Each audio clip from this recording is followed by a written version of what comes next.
જે લોકો ક્લાસમાં આવી ગયા હાથ ઉપર કરો. કેટલાક શરીરથી આવી જાય છે પણ મનથી આવી જતા. નીચેનો એજન્ડા હજી ચાલુ છે ક્લાસમાં. મિત્રો, મેં એવું સ્પષ્ટ કહ્યું છે કે વચ્ચે બાકોરા નહીં રાખીએ. કોઈના માટે કોઈ જગ્યા રિઝર્વ નથી.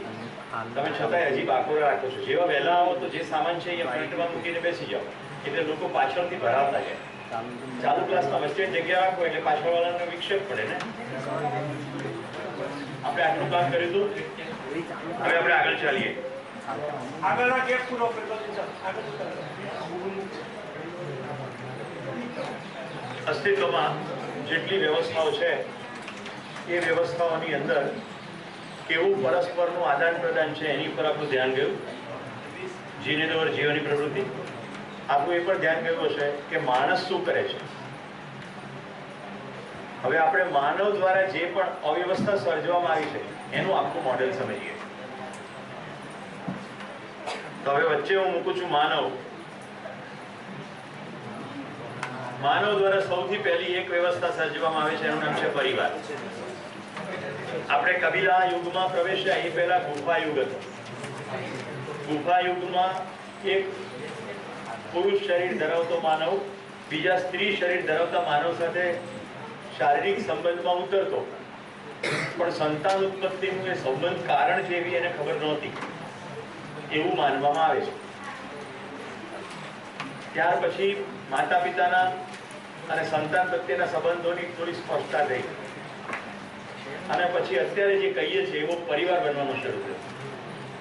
ક્યાંક એક પત્ની, ક્યાંક એકથી વધુ પત્ની, ક્યાંક એક પતિ, ક્યાંક એકથી વધુ પતિ, પણ એક પરિવાર.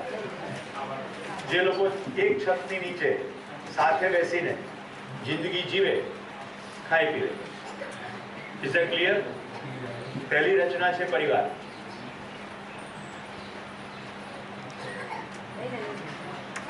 આવા કેટલાક પરિવારો જ્યાં ભેગા રહેતા હોય, ગામ, શહેર, નગર, મેટ્રો, મહાનગર. ક્લિયર? હવે માનવ અને સમાજ કે પરિવાર અને સમાજ કે અલગ અલગ વાત નથી થઈ. ખાલી એક માનવ, પછી થોડા માનવોનો સમૂહ અને ઘણા બધા માનવોનો સમૂહ. પણ કારણ કે જે રીતે બધી રચનાઓ છે, રચના સ્વતંત્ર છે, અલગ, એ સમજવાની જરૂર છે. તો પરિવારની અંદર કોઈ એક વ્યક્તિ કમાવાની જવાબદારી રાખે, બીજું રાંધવાની જવાબદારી રાખે, ત્રીજું પરસ્પર સહયોગ કંઈક થવાની જવાબદારી રાખે, અથવા ગૃહ કાર્યની અંદર કંઈક વહેંચવાનું થાય, અથવા બહારના કાર્યમાં કંઈક વહેંચવાનું થાય. ટૂંકમાં જવાબદારીઓ ભેગા મળીને વહન કરે. યસ ઓર નો? જોજો, સ્વયંમાં વ્યવસ્થા અને બળી વ્યવસ્થામાં ભાગીદારી, એવું પ્રકૃતિમાં 3 અવસ્થામાં આપણે જોયું. હવે અહીંયા શું લક્ષા છે કહું. સ્વયંમાં અવ્યવસ્થા અને મોટી વ્યવસ્થા થઈ શકે એમાં અવ્યવસ્થામાં ભાગીદારી. કેવી રીતે? કે પરિવારમાં અત્યારે જે સ્વરૂપ જોવા મળે છે, બધા વારાફરતી પોતપોતાની રીતે આવીને જમી લે. જાણે હોસ્ટેલમાં રહેતા હોય. જમવાનું બનાવે એક, જુદા જુદા લોકો જમે, પોતપોતાની રીતે જમે. ટેલિવિઝન વાળા પાછું એવું કે છોટા ટીવી બડે ટીવી કે સાથ ગિફ્ટ. એટલે ઘરમાં નાનું કોઈ ને કાર્ટૂન જોવું હોય, મોટાને બહેનોને પેલી ઈચ્છાધારી નાગીન જોવી, અને ભાઈઓ તો જાણે આખી દુનિયાના નિર્ણય એમના જ હાથમાં છે, એટલે એમને બધા સમાચાર જોવા. યસ ઓર નો? એટલે પછી બવાલ શરૂ થાય. ઘણા ઘરમાં રિમોટ યુદ્ધ થાય છે. અત્યાર સુધી આપણે એવું જોયું હતું કે ભાલા યુદ્ધ, કે તોપ યુદ્ધ, કે મિસાઇલ યુદ્ધ. હવે એનું યુદ્ધ છે રિમોટ યુદ્ધ. રિમોટ વડે લડાતું, રિમોટ દ્વારા લડાતું. તો આ પરિવારનું સ્ટ્રક્ચર આવું થતું ચાલ્યું છે.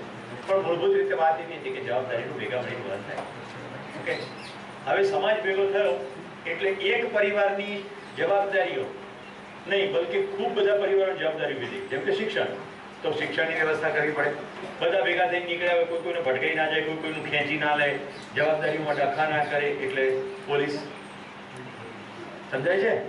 આટલા બધા ભેગા થઈને ખાઈ પીવે કચરો ગમે તેમ નાખે એટલે માંદા પડે, રોગચાળાઓ, એટલે આરોગ્ય. આને કહેવાય માનવકૃત વ્યવસ્થાઓ.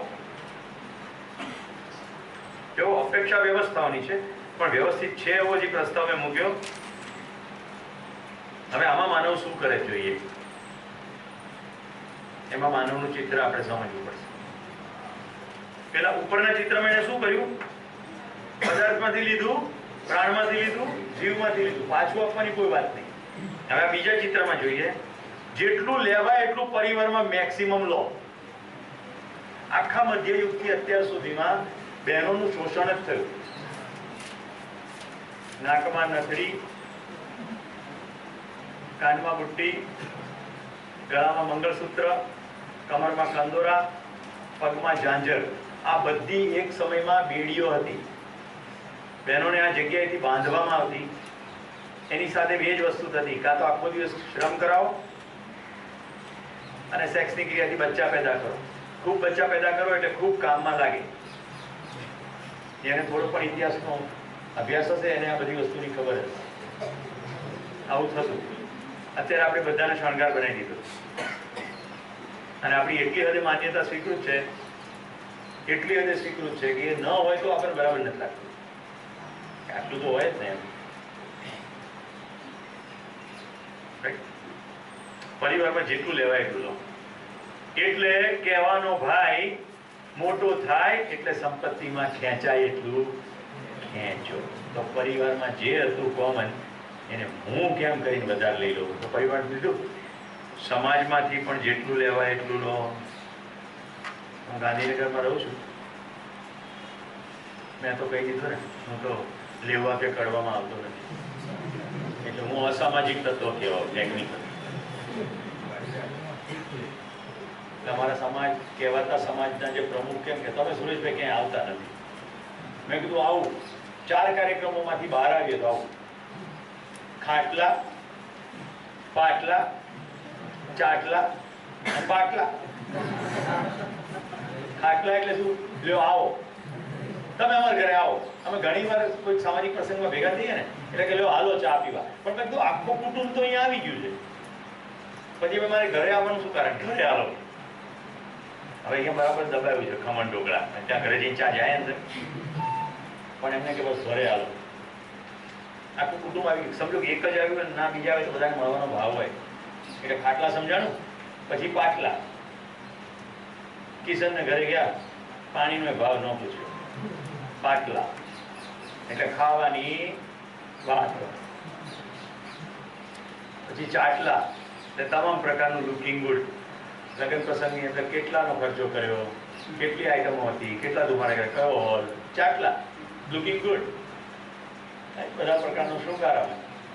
અને સુરતમાં જે પટેલ કોમ્યુનિટીમાં જે બધી ઘૂસી ગઈ છે, પાટલા. મેં કીધું આ 4 પ્રવૃત્તિમાંથી બહાર આવે એટલે હું આવું. કે તમે પણ લેવા પટેલ ખરાબ નહીં. મેં કીધું ના, સ્વીટ પટેલ. લેવા પણ નહીં ને કડવા પણ નહીં, એકદમ મીઠા મધ જેવા. તો સમાજની વાડી રાખેલી હોય તો એમાંથી કેમ મેક્સિમમ બેનિફિટ લેવો? હું એવા કેટલાય પરિવારોને ગાંધીનગરમાં ઓળખું છું, અત્યંત સક્ષમ હોવા છતાં નોટબુક ને ચોપડાનું વિતરણ થવાનું હોય તો કેમ કરીને વધુ ચોપડા ખેંચી લેવા, બીજાના નામે કેમ કરીને લઈ લેવા. સમાજમાંથી પણ જેટલું લેવાય એટલું લો. પ્રસંગ રાખ્યો છે તો ખાલી હોલ જ ભાડે મળે છે, તો પ્રમુખ ને મંત્રીને મળીને બીજા 2 રૂમ કેમ ના મળે? એના ડખા કરવા. આ ખાલી હું જે કમ્યુનિટીમાંથી આવું છે એની વાત નથી, આ બધા માટે છે. એને સમાજ કહેવાય નહીં, એને સમુદાય કહેવાય. સમુદાય ભેગા થાય. હવે ચોથું માનવકૃત વ્યવસ્થાઓ. જો એસટી બસમાં પ્રવાસ કરતા હોય ને, પરિવહન વ્યવસ્થા તો માનવકૃત છે.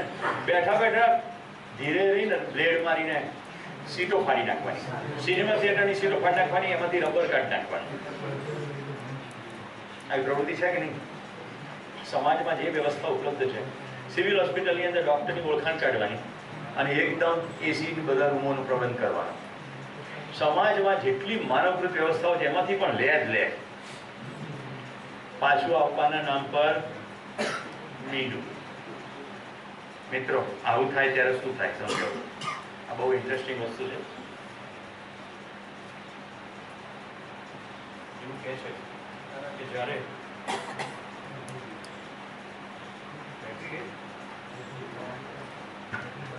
હલો જ્યારે ગરમી વધે ને, ગ્લોબલ વોર્મિંગ થાય ને, ત્યારે મેગ્નેટિક ધ્રુવમાં હલનચલન થવા માંડે. તો અત્યારે ઉત્તર ધ્રુવ ને દક્ષિણ ધ્રુવ ખાલી થોડા 10-15 ફૂટ ખસી જશે તો આખા પૃથ્વી ઉપર પ્રલય થશે. તો ગ્લોબલ વોર્મિંગ, જ્યારે મેગ્નેટને ગરમ કરો ત્યારે મેગ્નેટિઝમ ખતમ થઈ જાય, ડિસ્ટર્બ થવાની શરૂઆત થાય ઓછા ટેમ્પરેચર. અત્યારે ગ્લોબલ વોર્મિંગ શરૂ થયું છે. ગ્લોબલ વોર્મિંગ વધે તો ધ્રુવ પ્રદેશોમાં મૂવમેન્ટ થઈ જશે. આટલી ખબર પડી? હવે આપણે આ ચિત્ર જોઈએ છે અત્યારે. આને કહેવાય ફેમિલી વોર્મિંગ.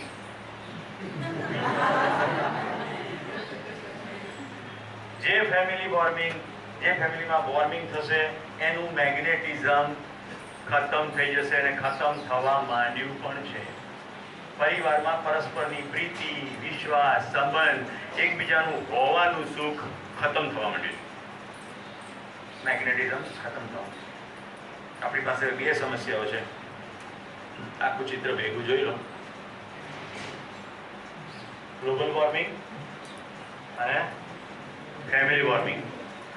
ગ્લોબલ વોર્મિંગથી પૃથ્વીનું મેગ્નેટિઝમ ખતમ થઈ જશે, થઈ રહ્યું છે. અને ફેમિલી વોર્મિંગથી પણ ફેમિલીનું મેગ્નેટિઝમ ખતમ થઈ રહ્યું. જો નહીં જાગીએ તો પરિવારો તૂટી જશે. અહીંયા વડીલ કાકા બેઠા છે, સહમત થશે. સંયુક્ત પરિવાર અત્યંત પ્રસન્ન પરિવારો હતા. એક જ છત્રી નીચે 3-3, 4-4 દેરાણીઓ જેઠાણીઓ ભેગા થઈને બધાનું રાંધતા. અત્યારે હું વિસનગરના એક પરિવારને તબક્કે યાદ કરું છું. સમર ડાયમંડ નામની પેઢી છે. જીવન વિદ્યામાંથી કોઈ પસાર થાય તો કેટલું મંગલ ચિત્ર બની શકે એની વાત છે. મને અત્યંત પ્રસન્ન થાય છે કહેતા કે ત્રણેય ભાઈઓ, એમના પત્નીઓ, એમને તો શિબિરો ક્રમશઃ મારા શિક્ષક પાસે કરેલા, પણ એમને ખાતરી કરી કે એમના તમામ સંતાનો આ શિબિર કરી લે. એટલે તમામ સંતાનો, એમની પુત્રવધીઓ બધાએ શિબિર કર્યો. એમના ઘરમાં તમે બેઠા હો, ત્રણેય ભાઈઓ બેઠા હોય, ત્રણેય એમની પત્નીઓ બેઠી હોય, અને આ બધા બાળકો બેઠા હોય, તો તમને ખબર ના પડે કોના પપ્પા કોણ છે. બધાને પપ્પા અને મમ્મી કહેવાનું ઘરમાં ચલન છે. રેફરન્સ કરવો હોય તો મોટા પપ્પા કે નાના પપ્પા એમ બોલાય, પણ બેઠા હોય તો ખબર ના પડે. કોઈના ખોળામાં કોઈ દીકરી માથું મૂકીને સૂતી છે તો તમને ખબર ના પડે કે આ એની જનેતા છે કે એની કાકી છે. એટલું બધું ગજબનાક કુટુંબની અંદર સ્ટ્રોંગ મેગ્નેટિઝમ છે. એ મેગ્નેટિઝમ કેવી રીતે એક્સટેન્ડ થાય છે? સમર ડાયમંડના કર્મચારીઓ માટે દર મહિને ઓન એન એવરેજ પાછલા વર્ષોમાં જીવન વિદ્યાના શિબિરો થયા. સંપૂર્ણ ખર્ચ આ ભાઈઓ ઉઠાવે. 2 દીકરાઓના હમણાં લગ્ન થયા. 35 લાખ રૂપિયા જેટલું બજેટ હતું. એ બધું જ એમણે કર્મચારીઓ, 3800 કર્મચારીઓના જીવન મેડિકલ વીમામાં વાપરી નાખ્યું. એક દીકરાના લગ્ન બીજી જ્ઞાતિમાં એટલે ગોળની બહાર હતા, એટલે જાન લઈને જવાનું હતું. બીજા દીકરાના તો સમૂહમાં જ લગ્ન થયા.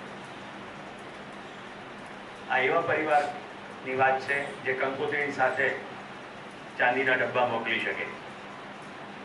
પણ સમજણ પડે તો શું થાય? કંપનીએ નિર્ણય લીધો, આપણે આને આપણો પોતાનો પરિવાર ગણીએ. 3800 કર્મચારીઓ આપણા પોતાના પરિવારની સમૃદ્ધિ એ આપણી જવાબદારી છે. તો સિસ્ટમેટિકલી બધાને બચત માટેનું સ્વાસ્થ્ય પણ આપણી જવાબદારી છે. તો એક પણ કર્મચારી વ્યસનવાળો હોવો જોઈએ નહીં. બધા આખો દિવસ હીરા ઘસવાના કામમાં બેસી રહે છે. તો વિવિધ પ્રકારના સ્વાસ્થ્યના શિબિરો. બધા મોટરસાયકલ લઈને આવે છે તો બધાને ધીમે ધીમે પ્રેરણા કરી 6000ની સાયકલ 4000માં લાવ્યા. કંપની તરફથી 1000ની હજી વધુ સબસિડી. અને સાયકલ ઉપર આવો જેથી તમારી એક્સરસાઇઝ થાય. આવું કંઈ કરવાની આવશ્યકતા નથી, પણ આવું બધું જ થઈ રહ્યું છે. કંપની નીતિ વિષયક નિર્ણય લીધો છે, સમજની દિશામાં વૃદ્ધિ થાય એટલા જ કાર્યક્રમો કરવાના.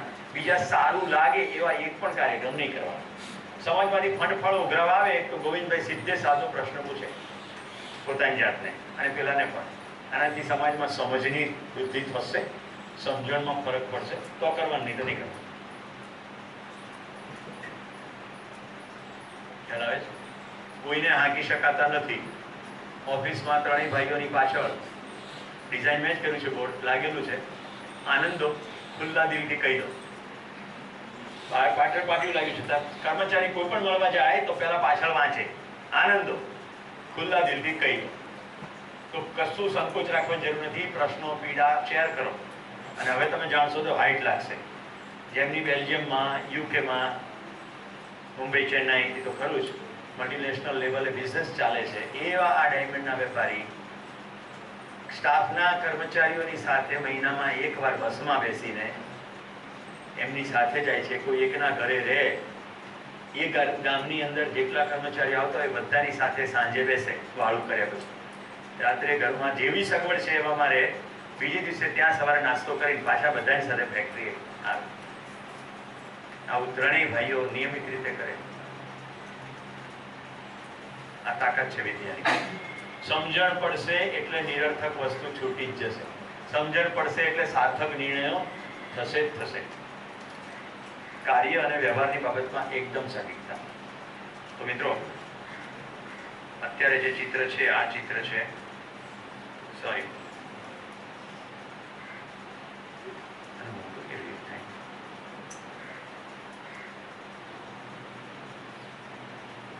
હિન્દીમાં આ ચાર્ટ મેં તમને એટલા માટે બતાવ્યો છે. આમાં છે ને, આ જેણે દોર્યો છે આનું નામ સોમ ત્યાગી છે, એ મારા શિક્ષક છે.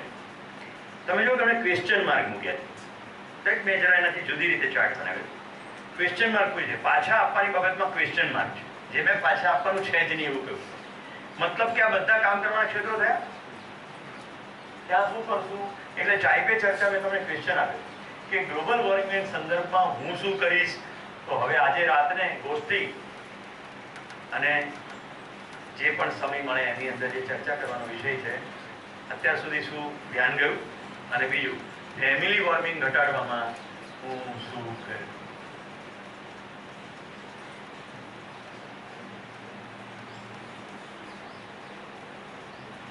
હવે આપણે સૌથી મહત્વના મુદ્દા પર આવી જઈએ. પ્રશ્ન બ્રેકમાં આવ્યો છે.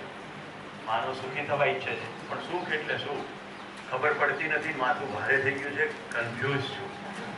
બધું સારું આમી લેવાનું જ હતું, પણ આટલું કર્યા પછી લેવાનું હતું. એટલે હવે રાઈટ ટાઈમ થયો છે. બ્રેકમાં પ્રશ્ન પણ આવી ગયો, સમય પણ જોયું. મિત્રો, બધા પોતાની અંદર ડૂબક્યું કરીને કહો, તમને ક્યારે ક્યારે સુખનો અનુભવ થાય છે? અને મને જવાબ આપો, સુખ એટલે શું? જો સમજવું એટલે શું, કે તો ખ્યાલ આવી ગયો છે. એ તો આપણે શબ્દને વ્યાખ્યાયિત કર્યો, જીવવું, સમજવું, રાઈટ. પણ એક્ઝેક્ટ સુખની અનુભૂતિ થાય છે ક્યારે? યસ,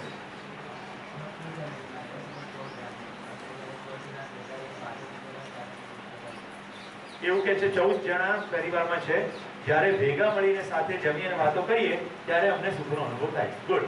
ક્યારે ક્યારે સુખનો અનુભવ થાય છે? યસ, રીતિબેન.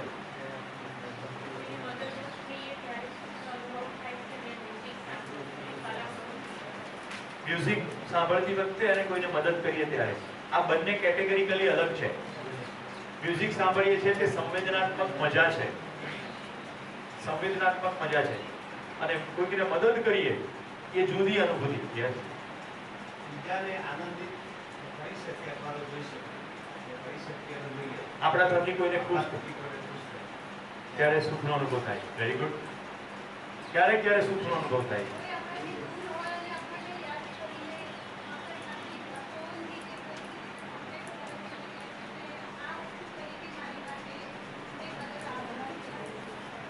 કોઈ કૃતજ્ઞતાનો ભાવ વ્યક્ત કરે છે, દૂરથી યાદ કરે છે, ત્યારે સુખનો અનુભવ થાય.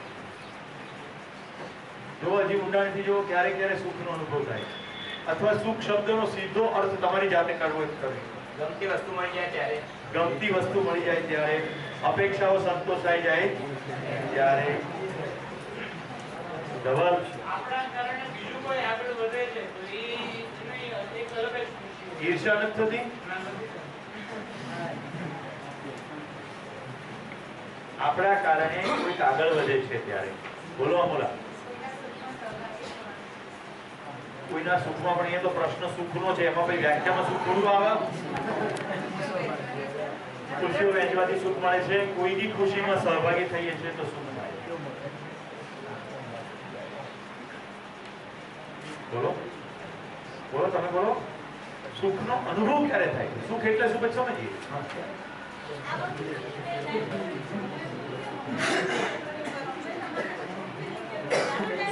સમજી ગયો. મારે ડોન્ટ રિપીટ સેમ થિંગ. એક જ વાર પકડીએ. કોઈ પ્રશ્ન બે વાર રિપીટ નહીં કરો. એવું કે છે કે નિરંતર સુખનો પ્રશ્ન છે. ફાઇન.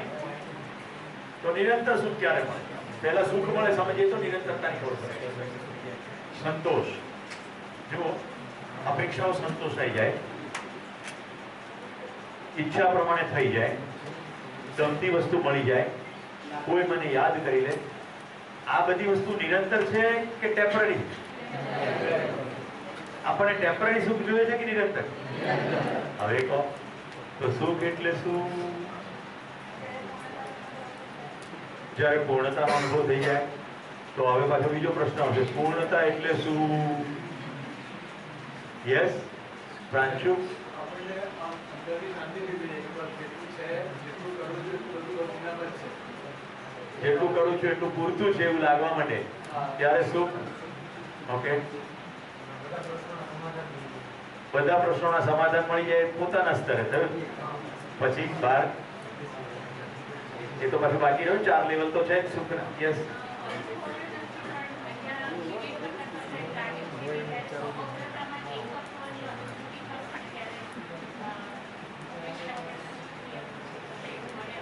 અત્યારે લાગે છે સમગ્રતામાં એકતાની અનુભૂતિ થશે ત્યારે. યસ કોઈ આપણી કેર કરે, આઈ કેર ફોર યુ, અનુભવ થઈ જાય.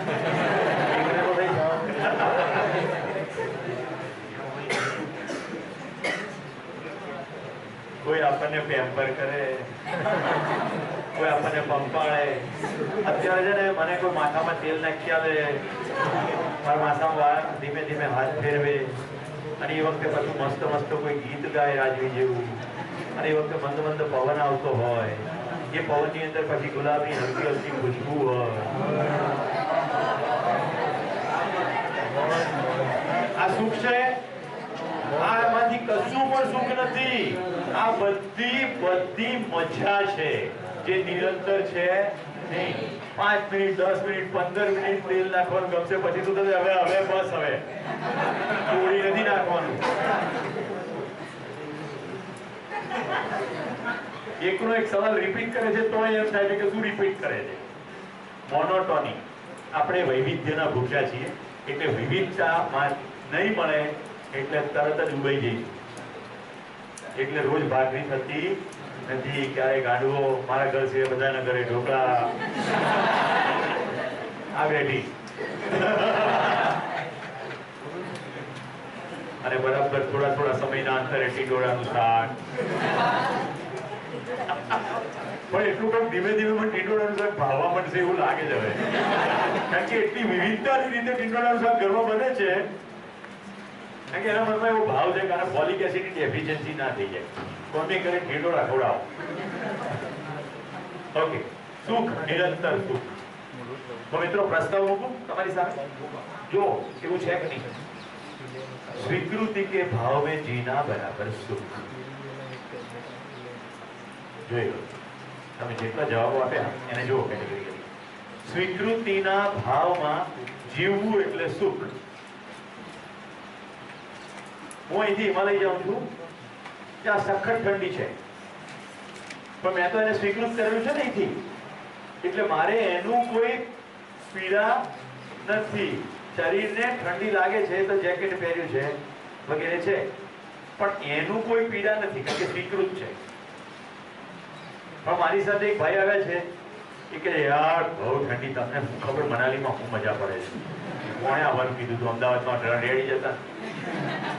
તમારે મનાલીમાં આવવું છે પછી ઠંડી જોઈતી નથી. ખ્યાલ આવે છે? અસ્વીકૃત થઈ ગયું.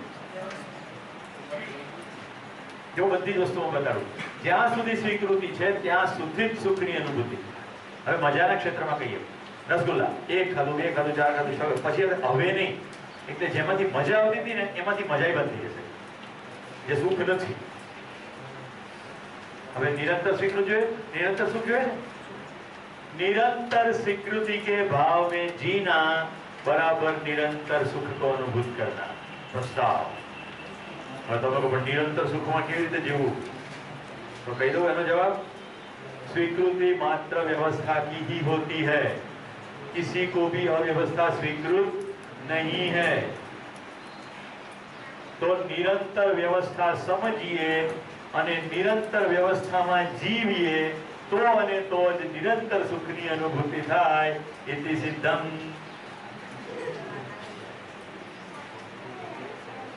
પહેલા પ્રમેયમાં આવું કરવું પડતું. પ્રમેય પુરવાર થઈ જાય પછી નીચે લખવાનું ઇતિ સિદ્ધમ, એ પછી બંધ થઈ ગયું. આપણે ગુજરાતની વાત કરીએ. પાંચું નિરંતર વ્યવસ્થા જો આપણે એકલા નથી લાવી શકે ને. મેં વ્યવસ્થા કરવાનું કીધું. આપણે નિરંતર વ્યવસ્થામાં રહેવાય નહીં. હા, જો હવે એટલે સ્વીકૃતિના ભાવમાં જીવવું. પહેલી લીટી સ્વીકૃતિ વ્યવસ્થાની હોય છે. તેથી માનવ વ્યવસ્થિત થવા ઈચ્છે છે ને એ વિશે જાણવા ઈચ્છે છે. સતત જાણવા ઈચ્છે છે. જેટલું વધારે જાણે એટલું વધારે વ્યવસ્થિત થાય. દરિયાની અંદર ડૂબકી મારવાની શું જરૂર છે? નીચે જઈને માછલા કેવા રચના છે જાણીને શું ફાયદો છે? ગુરુની અંદર જઈને ત્યાં યાન ઉતારવાનો શું કરવા પ્રયત્ન થાય છે? આ આટલી બધી ગેલેક્ટિકલ સિસ્ટમ સમજવાનો શું કામ પ્રયત્ન થાય છે? શરીરની અંદર ચીરફાડ કરી એક એક સેલ લેવલ સુધી શું કામ માથાકૂટ કરીએ છીએ? આપણે શું જાણવું છે? આપણને સતત ને સતત ભૂખ વ્યવસ્થા જાણવાની છે. જો 3 કનેક્શન. નિરંતર સુખ એટલે નિરંતર સ્વીકૃતિ. સ્વીકૃતિ માત્ર વ્યવસ્થાની જ છે. તો નિરંતર વ્યવસ્થા જોઈએ ને. સમજી લો એક ડબ્બામાં હું છું. એ ડબ્બાની અંદર મારે નિરંતર સુખ જોઈએ. તો મને શું જોઈશે? ડબ્બાની અંદર વ્યવસ્થા જોઈશે કે અવ્યવસ્થા? એ ડબ્બાની અંદર હું પ્રવેશી જાઉં પછી એમાં જો નિરંતર વ્યવસ્થા હોય તો હું નિરંતર સુખની અનુભૂતિ કરી શકું કે નહીં? હવે આપણે આવડું મનોરંજન લઈ લઈએ. ત્રણેય અવસ્થાઓ તો વ્યવસ્થામાં છે કે નહીં? ત્રણેય અવસ્થાઓ વ્યવસ્થામાં છે કે નહીં? શું લાગે છે? પદાર્થ અવસ્થા વ્યવસ્થિત છે કે અવ્યવસ્થિત છે? વ્યવસ્થિત છે. પ્રાણ અવસ્થા કે તમે નીચેથી જાઓ એટલે લીમડો વિચાર કરે છે ધાર કરતી દાળ પાડું એથી એક નંબરનો ડાબી જાય છે પાડી દઉં ના. દાઉદ ઇબ્રાહિમ ખાય તો પચી જાય ને કુશલ વાળા ખાય તો બી પચી જ જાય. પ્રાણ કોશિકાની જે વ્યવસ્થા તો બરાબર જ છે ને. એમાં ફરક પડે છે? નથી પડતો. બધાનો ફરક પચી જ જાય. આપણે જો માન્યતાના કેવા ખ્યાલો છે. મરીને નરકમાં પડશે અથવા બહુ સારું હોય ને બધું ગુંડાગર્દી કરતો હોય પણ ખૂબ પૈસા હોય ને તો કે આ તો પૂર્વના કર્મો એટલે ભોગવે પછી આવતા જન્મે એનું નખો ધોઈ જવાનું. કોઈ હાંધાય મળતા નથી પણ આપણે આપણી માન્યતાઓનું ડીપ ચલાવી રાખીએ. ફરી નિરંતર સુખની પ્યાસ. જો નિરંતર સ્વીકૃતિના ભાવમાં જીવીએ તો સંતોષાય. નિરંતર સ્વીકૃતિ માત્ર વ્યવસ્થાની જ છે. મતલબ કે નિરંતર વ્યવસ્થામાં જીવવું પડે. ઓકે? તો હવે પેલી 3 અવસ્થાઓ તો વ્યવસ્થિત જ છે. તો શું કરવાનું કહ્યું? કામ શું રહ્યું? આપણે પોતે વ્યવસ્થા થવાનું અને સમગ્ર વ્યવસ્થામાં ભાગીદારી કરવાની. કેટલાને ખબર પડી ગઈ? સ્વયંમાં વ્યવસ્થિત અને સમગ્ર વ્યવસ્થામાં ભાગીદારી. આટલું કરીએ એટલે નિરંતર સુખ. કેટલાને વ્યવસ્થિત થવું છે? એ હવે શિબિરમાં બેસે બાકી બધા જઈ કારણ કે વ્યવસ્થિત થવા માટેનો કાર્યક્રમ છે ને. છેલ્લું સ્ટેટમેન્ટ જો સતત વ્યવસ્થામાં જીવવા માટે પેલા વ્યવસ્થા જાણવી તો પડશે. હવે અહીંયા અનિલભાઈએ વ્યવસ્થા કરી. શું વ્યવસ્થા કરી? કે અહીંયા નીચે ભોજન મળશે, અહીંયા આવાસ મળશે. બહેનોનો આવાસ હોસ્ટેલ પર, ભાઈઓનો આવાસ અહીંયા. આવી રીતે વ્યવસ્થા કરી. હવે તમે આયા ભેગડા લઈ અને તમને આ વ્યવસ્થાની કોઈ જાણકારી નથી એટલે તમે શું કરશો? બેગ લઈને આખા કેમ્પસમાં બાઈ ચાણી ફરશો. આ બધા સામેના પાટોમાં જશે. મારી પથારી છે લગે ના, મારી પથારી છે ના, મારી પથારી છે ના. એટલે મારે ફરશો અને અસ્વીકૃતિ શરૂ થશે. કઈ ટાઈપની સંસ્થા છે જેના ઘરે જઈએ ત્યાં મારાવાળા ના જ પાડે. પથારી છે નથી, ખાવાનું છે નથી. એમ પૂછતા તમે અનિલભાઈને જ ઘરે પહોંચી ગયા. મારી પથારી છે અનિલભાઈ કે હા. મારું ભોજન છે હા. તમારું નહીં, બધાનું સ્વાગત છે. એમ કઈ જગ્યા સારી? આટલું જાણતાની સાથે બલ્લે થઈ જાય. ખાલી આટલી લોકનિકેતનની રહેવા જમવાની વ્યવસ્થા જાણી એમણે આ બધી જે કઈ વ્યવસ્થા છે જુદી જુદી જગ્યાએ ચોંટાડી છે. તમારા આવાસ ઉપર છે, અહીંયા પણ છે, મને પણ આપ્યું છે અને આપણે વારંવાર ઘોષણા પણ કરીએ છીએ. આટલી સાદી આ શરીરને ખવડાવવા પીવડાવીને સુવડાવવાની સાદી વ્યવસ્થાની જાણકારીથી પણ તમે અત્યારે અહીંયા સ્વીકૃતિના ભાવમાં છો કે નહીં? રાઈટ? તો સમગ્ર અસ્તિત્વની અંદરની વ્યવસ્થા જ્યાં સુધી ન સમજો ત્યાં સુધી સ્વીકૃતિનો ભાવ આવે. વ્યવસ્થા સમજવી પડશે. અચ્છા, વ્યવસ્થિત એકલી સમજવાથી શું થાય? જીવવી પણ પડશે ને. તો કામ આટલું જ છે, સમગ્ર વ્યવસ્થા સમજવી અને વ્યવસ્થામાં જીવવું. પેલી 3 અવસ્થાઓ તો વ્યવસ્થામાં જ છે. વાત રહી જાય વિલનની, માનવની. તો માનવ પોતે વ્યવસ્થિત થાય, સમગ્ર વ્યવસ્થા ભાગીદારી બને, નિરંતર સુખ. કેટલું ઈઝી છે, જરાય અઘરું છે. સમજવાથી અને સમજીને જીવવાથી સુખી થવાય. અસ્તિત્વમાં સૌને સુખી થવાની વ્યવસ્થા છે. વ્યવસ્થા જાણીએ ને વ્યવસ્થામાં જીવીએ. હવે કેટલી વ્યવસ્થા જાણવાની છે? કેટલી અવસ્થાઓ બતાડી મેં તમને? કેટલી અવસ્થાઓ બતાડી? ઓકે, 4 અવસ્થા બતાડી. 1 બાય 1 બધી અવસ્થાઓ જાણવી છે. ચાલો ત્યાં જણાવી દઈએ. અસ્તિત્વમાં વ્યવસ્થા 4 અવસ્થા. સૌથી પહેલા પદાર્થ અવસ્થા. પદાર્થ અવસ્થાના પહેલા થોડા ચિત્રો જોઈએ.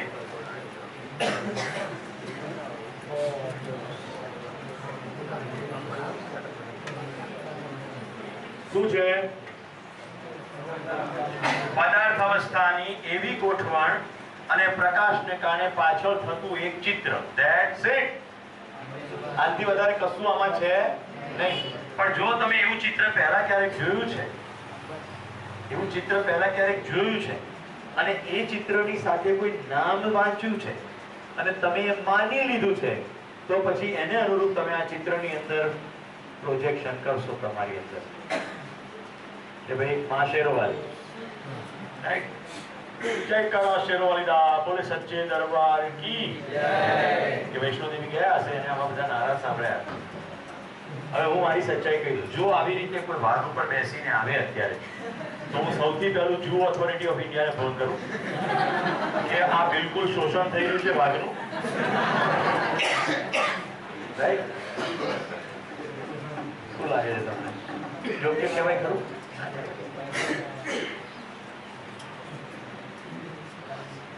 જુદી જુદી આકાશ ગંગાઓ, થોડા ચિત્રો જુઓ ખાલી. તારાઓનું જન્મસ્થાન. અત્યંત સુંદર ચિત્ર વિનોદભાઈ જોશીએ લીધું છે. પાછળ બેઠા છે. સવારનો સૂર્યોદય થઈ રહ્યો છે અને એ વખતે હિમાલયના એક શિખર ઉપર પડતો તડકો. આ જે આટલું અદ્ભુત સૌંદર્ય દેખાય છે એ બીજું કશું જ નથી. વ્યવસ્થા. જેને પ્યોર રંગ દેખાય છે એને ઇન્દ્રિયજન્ય બોધ થયો. જેને આમાં વ્યવસ્થા દેખાય છે એને સુખની અનુભૂતિ થશે. અમારા જેવા ગાડીઓ ટ્રેકિંગમાં જાય ત્યારે આવા ફોટા પડે.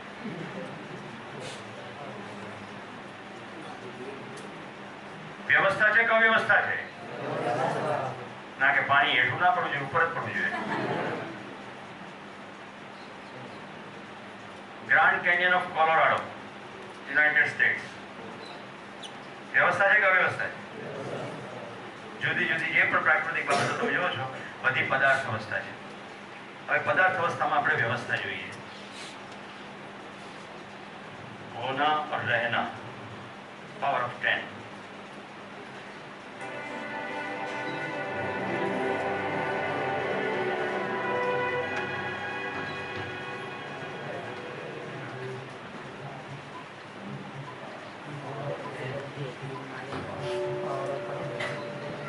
મિત્રો, પદાર્થ અવસ્થાની વ્યવસ્થા એક પરમાણુથી લઈને આપણે સમગ્ર ગેલેક્સી સુધી જોવા જઈ રહ્યા છીએ.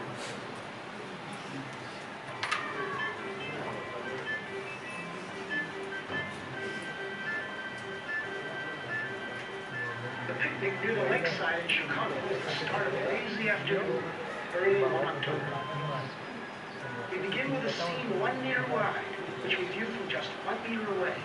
Now, every 10 seconds, we will look from 10 times farther away, and our field of view will be 10 times wider. This square is 10 meters wide, and in 10 seconds, the next square will be 10 times as wide. મિત્રો, આખી ફિલ્મમાં શું થશે? ક્રમશઃ આ બાગીચામાં બેઠેલા કપલની ઉપર આપણે જઈ રહ્યા છીએ. દૂરથી જોવાની કોશિશ કરતા જઈએ છીએ. એમ કરતા કરતા આપણે ઠેઠ ગેલેક્સી સુધી જઈશું અને પછી પાછા ફરીને ખૂબ ડિટેલમાં સેલ સુધી જઈશું. તો પ્રત્યેક સેકન્ડે 10ના મલ્ટિપ્લિકેશનમાં આપણે દૂર જઈ રહ્યા છીએ. Okay? Our picture will center on the picnickers, even after they've been lost to sight. 100 meters wide. The distance a man can run in 10 seconds. Cars crowd the highway. Powerboats lie at their docks. The colorful bleachers are Soldiers Field. This square is a kilometer wide, 1,000 meters. The distance a racing car can travel in 10 seconds. We see the great city on the lake shore. 10 to the 4th meters, 10 kilometers. The distance a supersonic airplane can travel in 10 seconds. We see first the rounded end of Lake Michigan, then the whole Great Lake. 10 to the 5th meters. The distance an orbiting satellite covers in 10 seconds. Long parades of clouds. The day's weather in the Middle West. 10 to the 6th, a 1 with 6 zeros, 1,000,000 meters. Soon the Earth will show as a solid sphere. We are able to see the whole Earth now, just over a minute along the journey. The Earth diminishes into the distance, but those background stars are so much farther away, they do not yet appear to move. A line extends at the true speed of light. In 1 second, it half crosses the tilted orbit of the moon.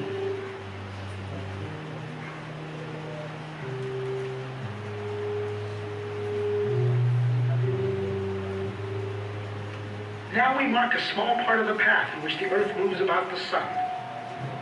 Now the orbital paths of the neighbor planets, Venus and Mars, then Mercury.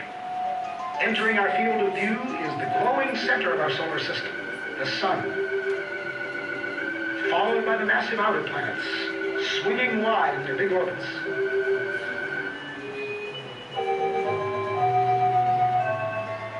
That our orbit belongs to Pluto. A fringe of a myriad comets too faint to see completes the solar system.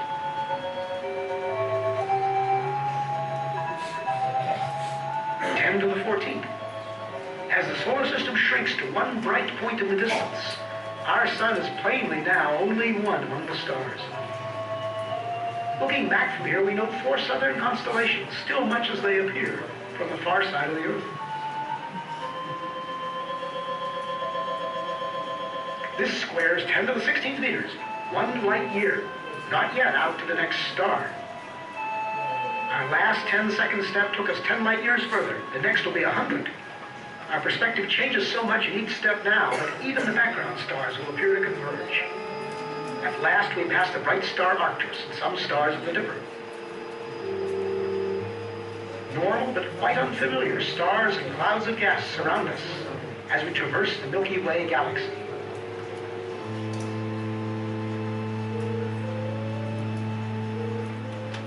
Giant steps carry us into the outskirts of the galaxy. And as we pull away, we begin to see the great flat spiral facing us. The time and path we chose to leave Chicago has brought us out of the galaxy along a course nearly perpendicular to its disk.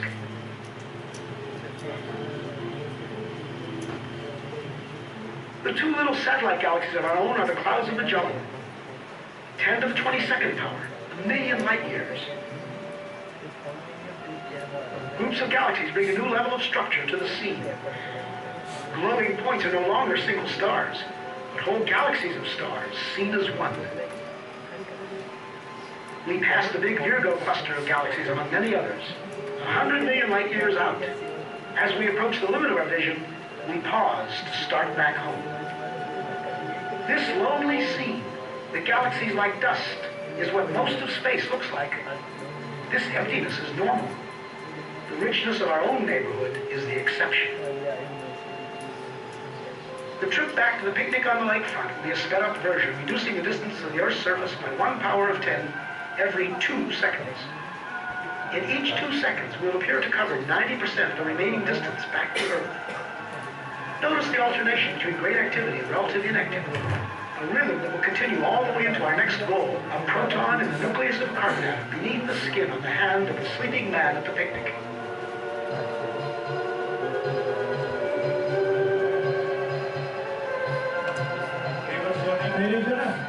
10 to the 9th meters, 10 to the 8th, 7, 6, 5, 4, 3, 2, 1. We are back at our starting point. We slow up at 1 meter, 10 to the 0 power. Now we reduce the distance to our final destination by 90% every 10 seconds, each step much smaller than the one before.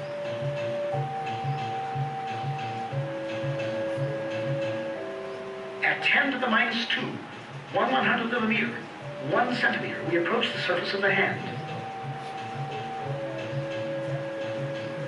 In a few seconds, we'll be entering the skin, crossing layer after layer from the outermost dead cells into a tiny blood vessel within. Skin layers vanish in turn. An outer layer of cells, felty collagen.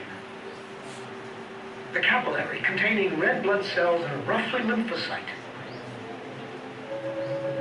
We enter the white cell, Among its vital organelles, the porous wall of the cell nucleus appears. The nucleus within holds the heredity of the man in the coiled coils of DNA. As we close in, we come to the double helix itself, a molecule like a long twisted ladder whose rungs of paired bases spell out twice, in an alphabet of 4 letters, the words of the powerful genetic message. At the atomic scale, the interplay of form and motion becomes more visible. We focus on one commonplace group of 3 hydrogen atoms bonded by electrical forces to a carbon atom. 4 electrons make up the outer shell of the carbon itself. They appear in quantum motion as a swarm of shimmering points. At 10 to the minus 10 meters, 1 angstrom, we find ourselves right among those outer electrons. Now we come upon the 2 inner electrons held in a tighter swarm. As we draw toward the atom's attracting center, we enter upon a vast inner space. At last, the carbon nucleus. So massive and so small. This carbon nucleus is made up of 6 protons and 6 neutrons. We are in the domain of universal modules.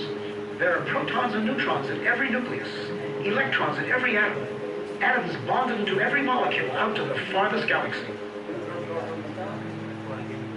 As a single proton fills our scene, we reach the edge of present understanding. Are these some quarks in intense interaction? Our journey has taken us through 40 powers of 10. If now the field is 1 unit, then when we saw many clusters of galaxies together, it was 10 to the 40th, or 1 and 40 zeros.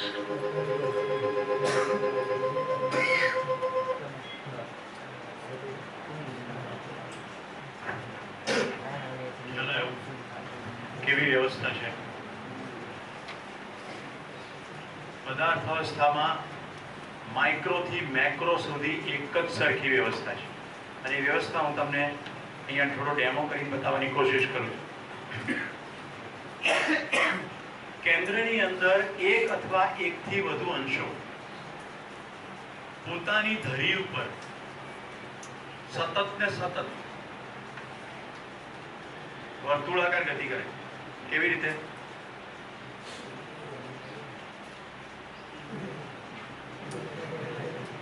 ક્યાં હસવાનું ના, બાજુવાળાને કહેવાનું ના, એ તો જાગવાની moment છે. તમારા આસપાસથી મન કશું ફેર નહીં પડે, પણ તમે ચૂકી જશો શું થઈ રહ્યું છે. ઘણા સહેજ કંઈક થાય એટલે તરત જ હસવા માંડે.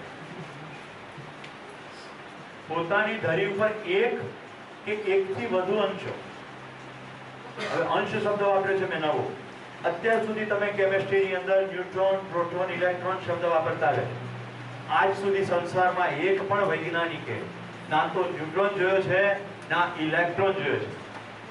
મોલિક્યુલર સ્ટ્રક્ચરથી આગળ આપણે જઈ શક્યા નથી. ઇલેક્ટ્રોન માઇક્રોસ્કોપની મદદથી પણ ઇલેક્ટ્રોન દેખાતો નથી. પછી ધારણા છે કે લાઇટનું બીમ ગયું અને રિફ્લેક્ટ થયું એટલે ત્યાં કંઈક છે કે કંઈકનું નામ પાડ્યું. સમજાય છે? એનું નામ પાડ્યું છે પ્રોટોન, મધ્યમાં જેનો પોઝિટિવ ભાર છે, ન્યુટ્રોન જેનો કોઈ ભાર નથી, અને ફરતે ગોળ ગોળ ફરે છે એનું નામ ઇલેક્ટ્રોન જેનો નેગેટિવ ભાર છે. આવું આપણે માનીએ છીએ. ઓકે, નાગરાજજીએ અસ્તિત્વને જોયું કે કોઈ શાળામાં ગયા નહોતા. એમણે કહ્યું કે 5 વર્ષ સુધી અસ્તિત્વ જેવું છે એવું જોયું અને પછી સીધા આઈઆઈટીમાં ગયા. આમ છે તેમણે કીધેલી કેટલી બધી વસ્તુઓ અત્યારની લેબોરેટરીની અંદર જુદી જુદી રીતે પ્રૂવ થયેલી છે, પણ એવી હજી કેટલી વસ્તુઓ છે જેને વિજ્ઞાને પહેલેથી જુદી રીતે માની લીધેલી. જેમ કે એવું કહીએ છે ને કે અમાસ અને પૂનમે ભરતી આવે છે. એકચ્યુઅલી સાયકલિકલ ભરતી છે. ઇન્સિડેન્ટલી એ વખતે અમાસ અને પૂનમ હોય છે. ના તો અમાસ કે પૂનમે ચંદ્રની સાઈઝ વધે છે ના ઘટે છે, પણ ઇન્સિડેન્ટલી એવું થઈ ગયું એટલે આપણે ઇન્સિડન્ટની અંદરથી નિયમ બનાવી નાખ્યો. હવે જો બીજી વાત, કોઈ ગુરુત્વાકર્ષણ નથી, પણ આપણે તો જેટલું ઉપરથી નીચે પડે છે એને ગુરુત્વાકર્ષણના નિયમથી ડિફાઇન કરીએ છીએ. તો જીવન વિદ્યામાં ભૌતિક વિજ્ઞાનના નવા સિદ્ધાંતો આવ્યા છે, તમે એને નકારી શકશો નહીં, પણ જૂનું છે ને એને છોડવાનું થોડી અઘરું પડે. અસ્તિત્વમાં દરેકે દરેક વસ્તુ શૂન્ય આકર્ષણમાં છે અને કોઈ કશાને અડતું નથી. તમે ફિલ્મ બરાબર ધ્યાનથી જોઈ, બધાની વચ્ચે સ્પેસ છે, કશું કોઈને અડતું જ નથી. એક નિશ્ચિત अच्छी નિશ્ચિત दूरी પર બધી જ વસ્તુ ગતિશીલ છે. તો ભાઈ મનનને આમંત્રણ આપો, આપણે એની અંદર પરમાણુની રચના બતાવીએ. જો મધ્યમાં એક અથવા એકથી વધુ અંશ શબ્દ વાપર્યો, રાઈટ, એટલે કોઈ બહારની વાત છે નહીં. અંશ એટલે પદાર્થ અવસ્થાનો નાનામાં નાનો એકમ જે પોતાની ધરી ઉપર સતત ફરે જાય. હવે ભાઈ જે મનન છે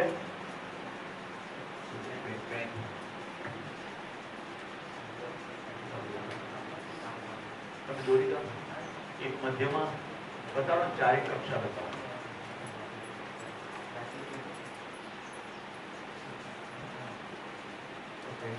ચારેક કક્ષા બતાવો, મધ્યમાં એક ટપકું કરી દો. ગુડ. તો આને કક્ષા બતાવી છે, જે લીટી છે એ ખાલી ગોળ ગોળ ફરવાની ગતિનો પાથ છે. ઓકે, તો જો શું થાય છે. હું મધ્યની અંદરનો અંશ છું, અહીંયા આવી જા ભાઈ. કક્ષાની અંદર બીજો અંશ, એક અથવા એકથી વધુ અંશ પોતાની ધરી ઉપર વર્તુળાકાર ગતિ કરતા કરતા મારી ફરતે રોટેશનલ મૂવમેન્ટ, રાઈટ, રિવોલ્યુશન અને રોટેશન. બરોબર.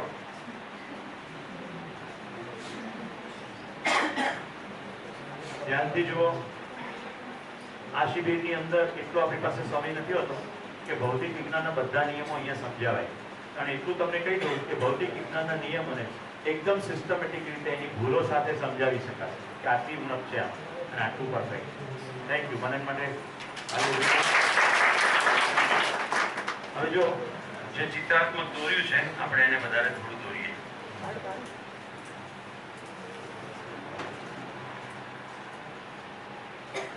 આ જે મધ્યની અંદર અંશ છે એ પોતાની ધરી ઉપર ગોળ ગોળ તો ફરી રહ્યો છે, પણ એની ફરતે જે બીજા છે,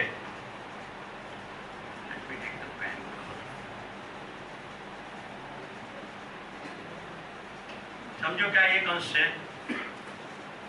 આ બીજો એક અંશ છે. તો આ એક કક્ષામાં ફરે છે, આ બીજી કક્ષામાં ફરે. એ પોતાની કક્ષા अच्छी निश्चित दूरी, બે કક્ષા વચ્ચે નિશ્ચિત દૂરી છે, ફિક્સ. અહીંયા પણ નિશ્ચિત દૂરી છે. આ દૂરી મેન્ટેન કરીને ગોળ ગોળ ફરી જાય. સતત અને સતત ગતિશીલ છે, કશુંય અસ્તિત્વમાં સ્થિર નથી.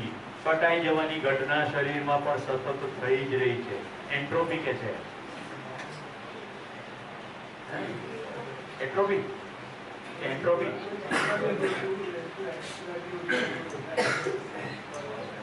મેટાબોલિઝમના સંદર્ભમાં કહીએ તો શરીરની બાલ્યાવસ્થાથી યુવાવસ્થા અને અમુક વર્ષો સુધી કોષ નવા બનવાની સંખ્યા વધુ હોય અને મરવાની સંખ્યા ઓછી હોય. એમ કરતા કરતા પછી રેશિયો બદલાઈ જાય. મરવાની સંખ્યા વધતી જાય અને નવા બનવાની ઓછી થતી જાય એટલે માણસ ઘરડો થઈ જાય. પછી સરવાળે નવું એ કોઈ ના બને. પેલા રહ્યા હોય તો કે બહુ થયું એટલે કે આદમી અચ્છા હતા. આવું સતત ચાલી રહ્યું.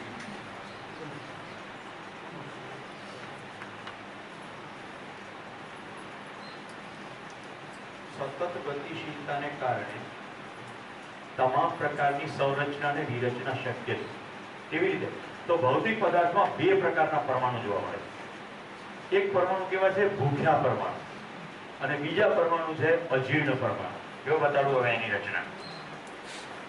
આ એક પરમાણુ છે જેની અંદર કક્ષાઓ છે. અહીંયા બધી જ જગ્યાએ અંશો છે. નિશ્ચિત સંખ્યા મેં કીધું છે, એક અથવા એકથી વધુ વચ્ચે હોય અને એક અથવા એકથી વધુ ભ્રમણ કક્ષાઓ. ઓકે,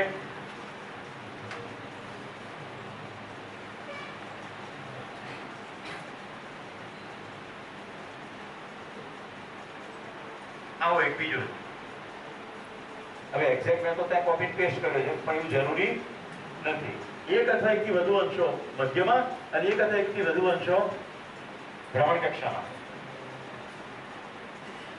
આવા અસંખ્ય પરમાણુઓના બે કેટેગરી છે. એક કેટેગરીનું નામ છે ભૂખ્યા પરમાણુ. ભૂખ્યા એટલે શું? એની જે આઉટર કક્ષા છે, આ જે કક્ષા છે એની અંદર સંતુલિત અવસ્થામાં રહેવા માટે જેટલા અંશો જોઈએ એનાથી થોડાક અંશો ઓછા છે. અને આખું અસ્તિત્વ સંતુલિત થવાનું ગુણધર્મ ધરાવે. એટલે હવે બીજાની પાસેથી લેવાની વૃત્તિ કરે. તમે કેમેસ્ટ્રીમાં એને વેલેન્સી કહો, રાઈટ? બીજા પરમાણુ છે જેની પાસે બહારની કક્ષામાં જેટલા જોઈએ એનાથી વધારે છે, એટલે છોડવાની વૃત્તિ ધરાવે છે. જોજો હવે મજાની વાત, આ ભૂખ્યા છે અને આ અજીર્ણ છે, એ બે ભેગા થાય છે એટલે પેલાના વધારાના આની સાથે મેચ થઈ જાય છે. આને કહેવાય છે સંયોજન. બીએસસી કેમેસ્ટ્રી વાળા બધી થાય છે.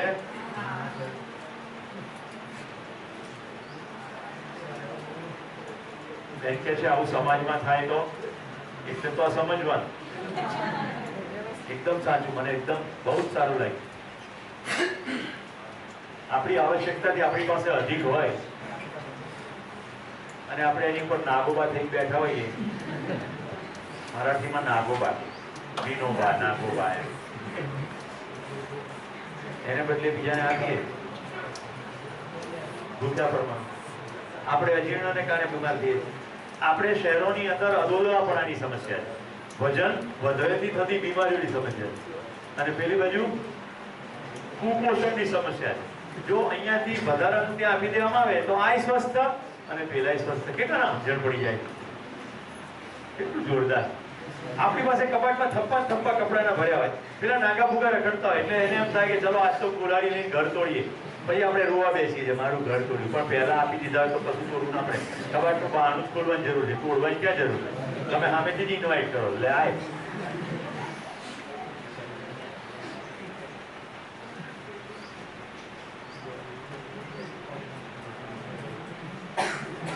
ભૂખ્યા પરમાણુ નજીક બે પ્રકારની રચના ખબર પડી ગઈ. પદાર્થ અવસ્થામાં વ્યવસ્થા તમને સમજાવી રહી. પદાર્થ અવસ્થામાં હોના અને રહેના એટલે બે પરમાણુ ભેગા થાય, એક નવું સંયોજન થાય. પણ પેલી કામ તો ચાલુ જ છે, ગતિશીલતા. એટલે આમને આમ સોલિડ એકવાર ફિક્સ થઈ ગયું એટલે ફિક્સ જ રહેશે એવું બિલકુલ જરૂરી નહીં. આયોનાઇઝેશનની પ્રોસેસ થાય, છૂટું પણ પડી જાય. H2 અને O2 ભેગા થઈને H2O પણ થાય અને ડિસઇન્ટિગ્રેટ થઈને પાછા H2 નોટું થઈ જાય. હવે હજી એક ઇન્ટરેસ્ટિંગ વાત કરું. અસ્તિત્વમાં O આયન સ્વરૂપે છે, O એક સ્વતંત્ર પરમાણુ સ્વરૂપે છે, બે ભેગા થઈને O2 સ્વરૂપે પણ છે, અને પાણી બનાવેલા સંયોજનની અંદર પ્રવાહી સ્વરૂપે પણ છે. એકવાર જે રચના બની જાય છે એની નિરંતરતા છે. આખા અસ્તિત્વમાં જે જોવા મળે છે વિકાસ ક્રમ. આલ્ગી પણ છે અને વટનું ઝાડ પણ છે. એવું નથી કે આલ્ગીમાંથી વિકાસ થતા થતા વટનું ઝાડ થઈ ગયું એટલે હવે આલ્ગી નથી. મિત્રો, પરમાણુ છે, અણુ છે, સંયોજન છે, પ્રાણ કોશિકાઓ છે, પ્રાણ કોશિકાઓથી બનેલી વિકસિત રચનાઓ છે, પ્રાણ કોશિકાઓથી બનેલી વિકસિત રચનાઓના અંગુપાંગોથી ભરેલા વિકસિત શરીરો છે. આ વિકસિત શરીરની અંદર એક ઉપાંગ બ્રેન છે, કે બ્રેનમાં વિકાસ થતા માનવનું શરીર છે. આટલે સુધી વિકાસ ક્રમ છે. પણ જે છે એનો અભ્યાસ થઈ ગયો છે. મતલબ કે પરમાણુ પણ છે અને આટલું વિકસિત શરીર પણ છે. હવે ઇન્ટરેસ્ટિંગ કહું, વિકાસ ક્રમ છે અને વિકાસ છે એટલે વિકસિત અવસ્થાઓ પણ છે અને અત્યારે વિકાસની પ્રક્રિયા ચાલી જ રહી છે. એ અટકી ગઈ નથી કે ભાઈ આજ ચાલો સ્વિચ પડી, હવે જેટલા માણસ બની ગયા, હવે નહીં બને. એવું થતું નથી.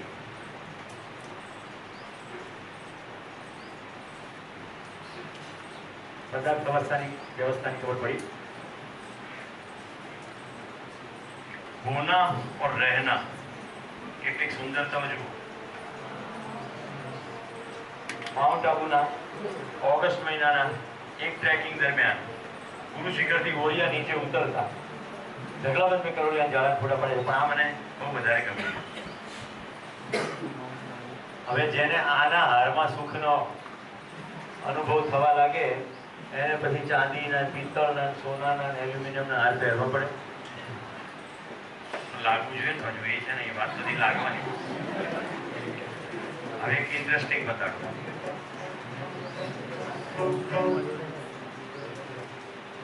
Number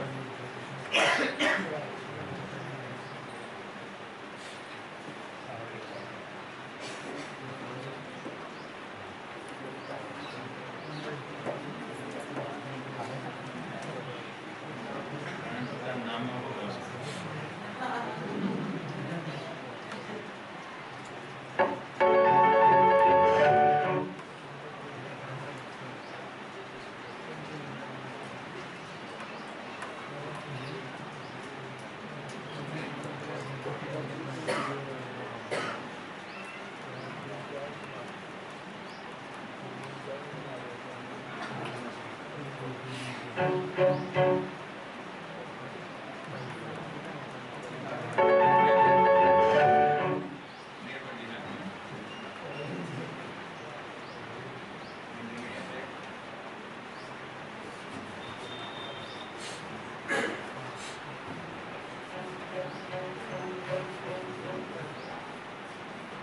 is something wrong. એની અંદર ખૂબ સુંદર પેટર્ન છે. એકચ્યુઅલમાં પ્રોબ્લેમ થઈ જાય છે.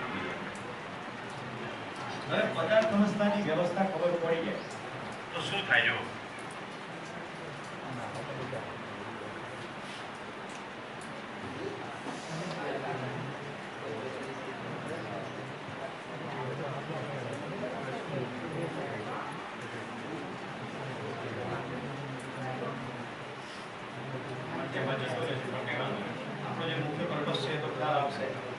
આમાં કોઈ જાદુ નથી. મેં પાલેજ ગામની અંદર હોળીના આકારો ઉપર ચાલીને જોઈ લીધું. કોઈ જાદુ નથી. ચામડીના સંપર્કની અંદર તેલ જે માત્રામાં આવે એની ઉપર બધો આધાર. વધુમાં એની ભાઈને એમ કહે કે લે તો પછી નાન દજાતું હોય તેમાં એમાં રાખ, તો એવું રાખતો નથી. રાઈટ, ખાલી તળે જાય, કાઢી જાય. અહીંયા સાબરમતીના દાળ વડાને બી કરતા જોયા છે. બાલ્યાવસ્થામાં મેં મારી દાદીમાને ચૂલામાંથી અંગારો આમ કહીને પકડી બાજુના ચૂલામાં નાખતા જોઈ છે. મોઢામાં કપૂરની ગોટીઓને તો પ્રયોગો ખૂબ બધા લોકો કરે છે. તો આમાં કશું નથી, ખાલી નિયમ એને ખબર પડી ગઈ છે. આનાથી વધારે કોન્ટેક્ટ ટાઈમ નહીં જોયો. એટલો સીમિત કોન્ટેક્ટ ટાઈમ હોય તો ના દજાય, બાકી દજાઈ ગઈ. ઓકે,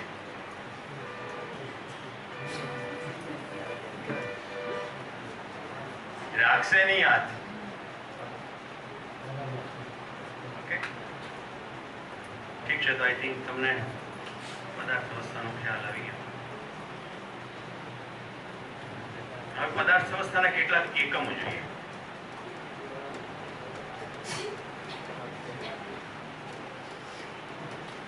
પ્રવાદની આવશ્યકતા નથી. ઉપર જે સૌંદર્ય જોઈએ છે આપણે, સૂર્યોદય, સૂર્યાસ્ત, ચંદ્રોદય, ચંદ્રાસ્ત અને વાદળો.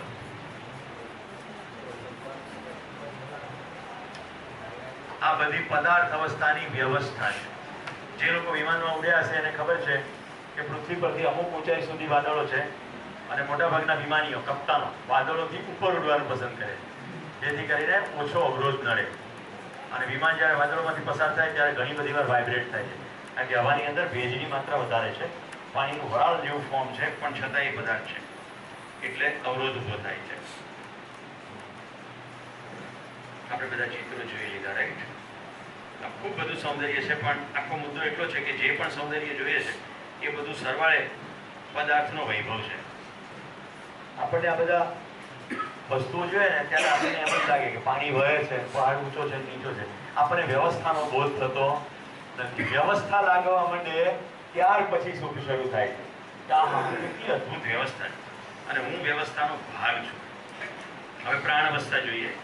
પ્રાણ અવસ્થાની અંદર વનસ્પતિમાં વ્યવસ્થા, બ્રાન્ચિંગ થાય છે. બીજની અંદરથી છોડ બને છે, છોડની શાખા પ્રશાખો થાય છે, ફૂલ થાય છે, ફળ થાય છે. આ ગાંધીનગર સ્પેથોડિયા નામનું મેક્સિકન ટ્રી છે. આ જે ફૂલ બ્લૂમમાં ફ્લાવરિંગ આવ્યું ત્યારે મેં પિક્ચર લીધું છે. 14મી માર્ચ 2015 સાંજે 5:45 સમયે આ ચિત્ર છે. તો જ્યારે માર્ચ આવે એટલે મારું કુતૂહલ વધવા માંડે. જાન્યુઆરીનો અંતથી મારી ક્યુરિયોસિટી શરૂ થઈ જાય. અત્યારે જાન્યુઆરીનો અંત આવી ગયો છે અને ગાંધીનગરના સર્કિટ હાઉસની સામેનું એક ઝાડ ફૂલ બ્લૂમની અંદર ગુલાબી ફૂલોથી લથબથ થઈ ગયું છે, રાઈટ? હવે કેટલીક વસ્તુ જોઈએ તમને એકદમ સુખનો અનુભવ થશે જો બરાબર વ્યવસ્થાનો બોધ થશે.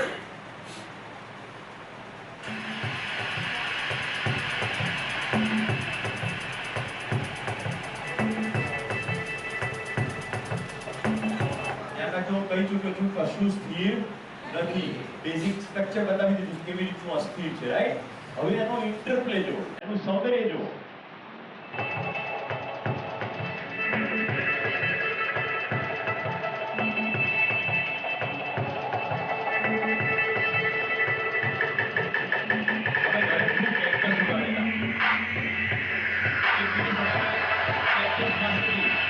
મરેલો ઉંદરડાની વાસ આવે.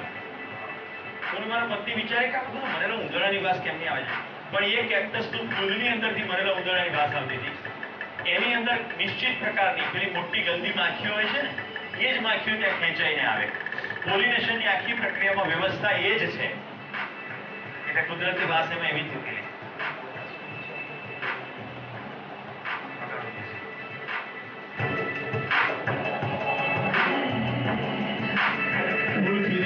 અવાજ આવતો નથી.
અસ્તિત્વમાં વ્યવસ્થા છે. વ્યવસ્થામાં સમજણ પડે અને વ્યવસ્થામાં જીવીએ એટલે નિરંતર સુખ થાય. વ્યવસ્થા તરફ ધ્યાન જવું જોઈએ. જો રંગ તરફ ધ્યાન જાય તો રુચિ મૂલકતા કામ કરી રહી છે. ગમે ના ગમે, ઘણાને પીળો ગમે, ઘણાને પર્પલ. આપણે પર્પલની જ વાત કરી ગયા છીએ, હવે નથી કરવી વધારે.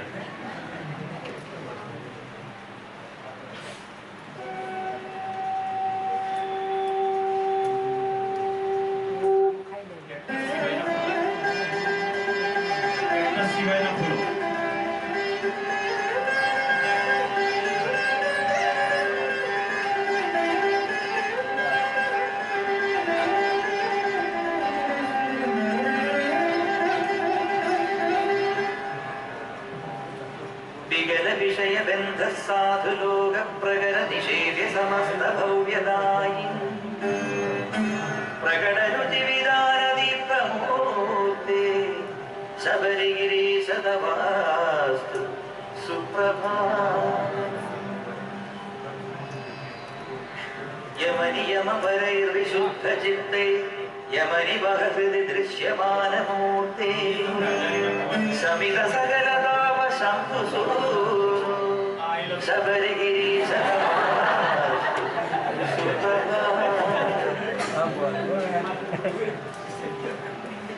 सकल कलुष भंजनैक कृत्य प्रकटित मानस भानुतुल्य दीप्ते सकलित निखिलाटतापराशे शबरिगिरीश तवास्तु सुप्रभातम्.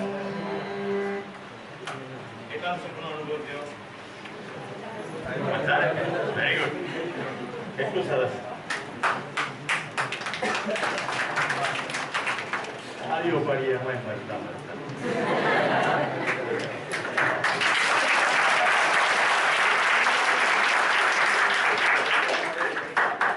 Okay good.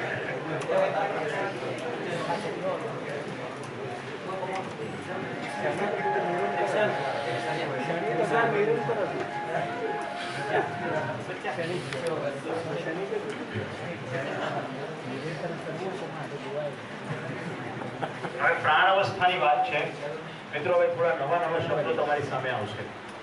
પદાર્થ અવસ્થામાં મેં કીધું કે હોના અને રહેના છે અને છે અને છે અને છે, એને નષ્ટ કરી શકાતું નથી. હવે પદાર્થ અવસ્થામાંથી વિકાસના ભાગરૂપે સેકન્ડ અવસ્થા પ્રાણ અવસ્થા, જેને આપણે બધું જોઈ રહ્યા છીએ. પ્રાણ અવસ્થામાં પહેચાનના અને નિર્વાહ કરતા. તો સૂર્યમુખીનું ફૂલ પ્રકાશનો સોર્સને પહેચાને છે અને નિર્વાહ કરે છે. જો સૂર્ય ન હોય અને ગ્લાસ હાઉસ હોય તો એમાં પણ સૂરજમુખી ઉગાડી શકાય.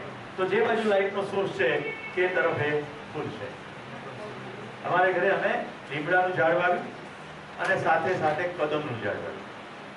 બરાબર, બંને વચ્ચે આમ તો ડિસ્ટન્સ અમારા એ વખતના લોજિક પ્રમાણે તો બરાબર રાખ્યું. પછી બંને વધ્યા અને બંનેને અંદર સ્પર્ધા ચાલુ થઈ. લીમડો કાઠું કાઢી ગયો, એવું આમ ફેલાયો ને તો કદમ બિચારો તેલું થઈ ગયું, કારણ કે એને સૂર્યનો પ્રકાશ ઓછો પડતો. બરાબર, પછી એમને થયું કે એ અન્યાય હમ બિલકુલ સહન નહીં કરી. એટલે ભાઈને બોલાવીને એ તરફની જે ડાળી હતી એને કપાવી, જેથી એને પૂરો પ્રકાશ મળે. પણ પેલા એ બાજુ ત્રાંસુ એટલું બધું વજન વધી ગયું હતું કે પછી સીધું કેવી રીતનું થાય. પહેચાનના નિર્વાહ કરતા. પહેચાનના એટલે ઓળખ. મેં તમને કહ્યું હિન્દી ભાષાના શબ્દો શું કામ વાપરું છું? જો સાદું ખોદું છે ને,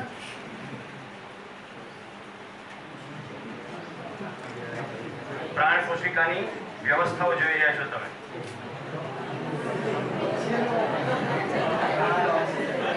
બેસ્ટ આઈડિયા. બહાર જતી વખતે તાળાની અંદરથી લોક નહીં કરો ચાલે, પણ ઉપર જરાક ચોપડી દેવાનું મળે.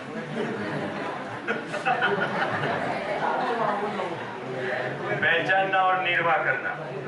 हमारा वीरुभाई आंदामान निकोबार गया था, એમના આખા શર્ટ ઉપર કેવડી મોટી મોથ બેઠી. કદાચ હું પછી ફોટો એને બતાવીશ તમને.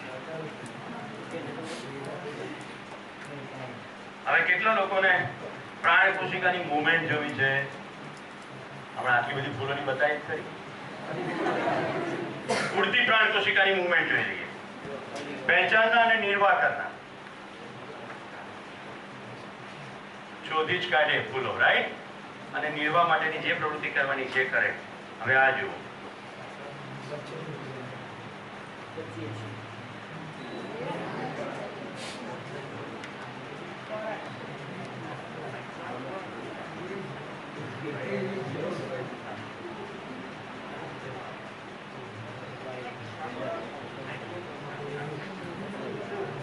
કીટકને આકર્ષવા માટે સ્વીટ ફ્રૂટ જ્યુસ એક બાર ડેમોન્સ્ટ્રેટ કરવામાં આવે. આકર્ષાઈને પેલા આવે ખાવા, પછીનો વહીવટ તમે જુઓ તમે જાતે.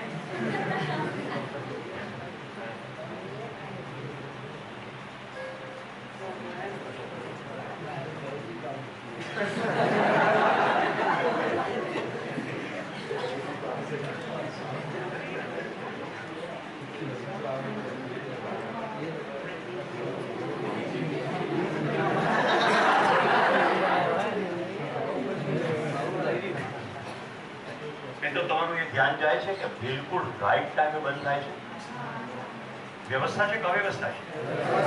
જે બંધ થાય છે તે પણ પ્રાણ અવસ્થાનો એકમ છે અને જે બંધ થઈ જાય છે તે પણ પ્રાણ અવસ્થાનો એકમ છે. ખાલી પ્રાણ કોશિકાઓ છે, બીજું કંઈ જ નથી. પણ અત્યાર સુધી આપણે શું શીખતા આવે એટલે આપણને લાગે આ તો હિંસા થાય. નો હિંસા. જો હાઇડ્રોજન અને ઓક્સિજન એ સામે આવે, ઓક્સિજનના ફાળિયા કરી નાખે. બે હાઇડ્રોજન ભેગા રહે, ઓક્સિજનના ફાળિયા કરે, એક ઓક્સિજન લઈ લે, ત્યારે આપણને ઓક્સિજનની હિંસા થતી એવું લાગતું નથી. કારણ કે પાણી આપણે સ્વાદથી છે, પીવા જોવે. અને અહીંયા એકદમ જ એમ થાય હરો માછલીનું શું થાય. આવો કોઈ પ્લાન્ટ જોઈ જાઓ તો મહેરબાની કરીને જે થતું હોય જોયા કરવાનું. લાવો માખીને બચાવી લો, તો પ્લાન્ટ ખતમ થઈ જાય.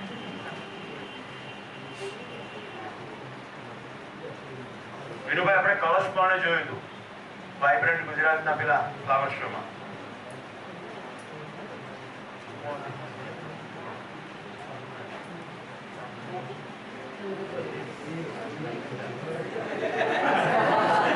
મેળ પડી બી જાય એવું થોડું.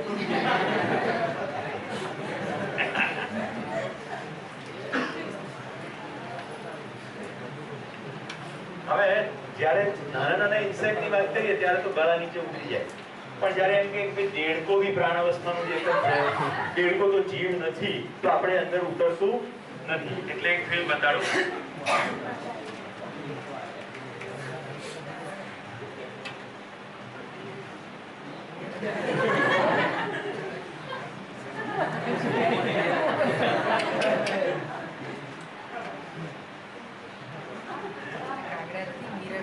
શું દેડકો ઇન્ટેલિજન્ટ છે? દેડકો મોબાઈલ ગેમ રમે છે? દેડકાને માત્ર પહેચાન અને નિર્વાહ કર, ધેટ્સ ઇટ. એને આ મકોડા ખાવાની પહેચાન છે, મકોડો એનો ખોરાક છે, એટલે મકોડું ચિત્ર સ્વરૂપે હોય કે રિયલ સ્વરૂપે હોય એ ખાવાની ચેષ્ટા કરશે.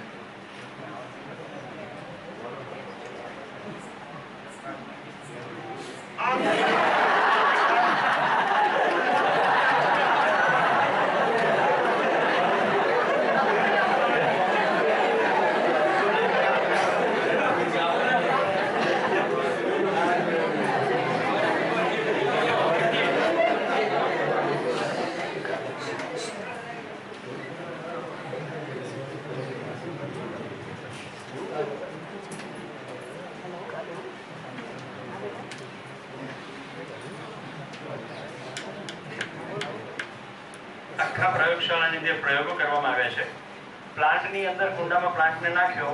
અત્યારે આપણે જોવા જઈએ, હું તમને વર્ણન કરું છું.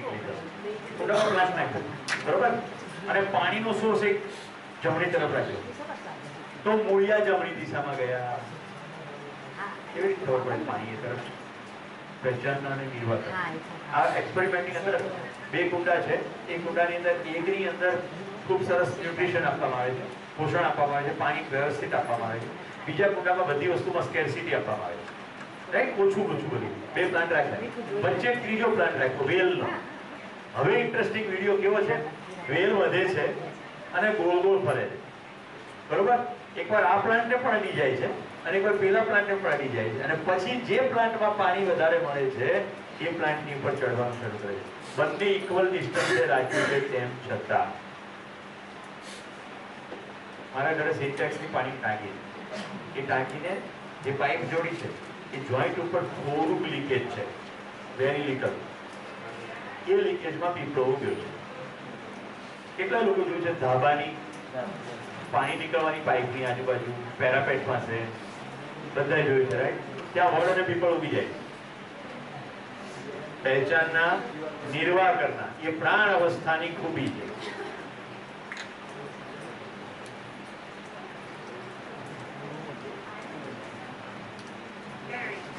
જોઈ લો, કપાઈ ગયેલું સાપનું માથું છે.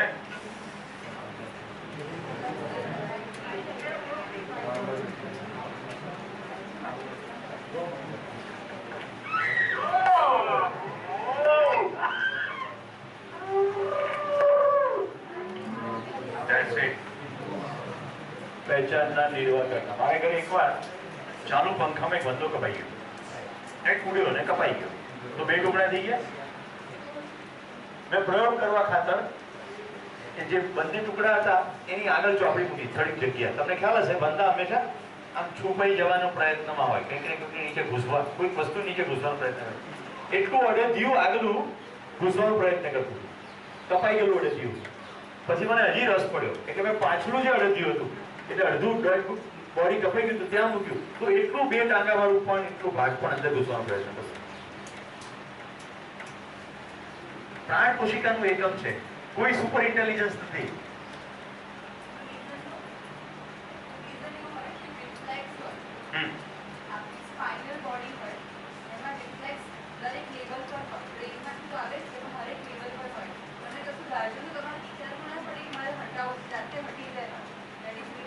એને પહેચાનના નિર્વાહ કરી નાખો છો.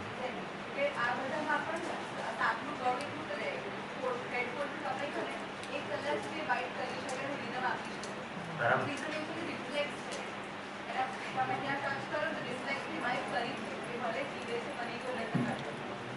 રિફ્લેક્સ કે છે બેન, મુદ્દો પહેચાન અને નિર્વાહ કરવાનો. That's it. પ્રાણ કોશિકાના પ્રત્યેક સેલમાં પહેચાન અને નિર્વાહ કરવાનો. કાલે આપણે જે પોટેશિયમ અને સોડિયમની વાત થતી હતી, પ્રત્યેક સેલમાં આ જોવા મળે, પહેચાનના નિર્વાહ કરવાનો. જો કેટલું અદ્ભુત રીતે આપણા શરીરનું સર્જન થાય છે.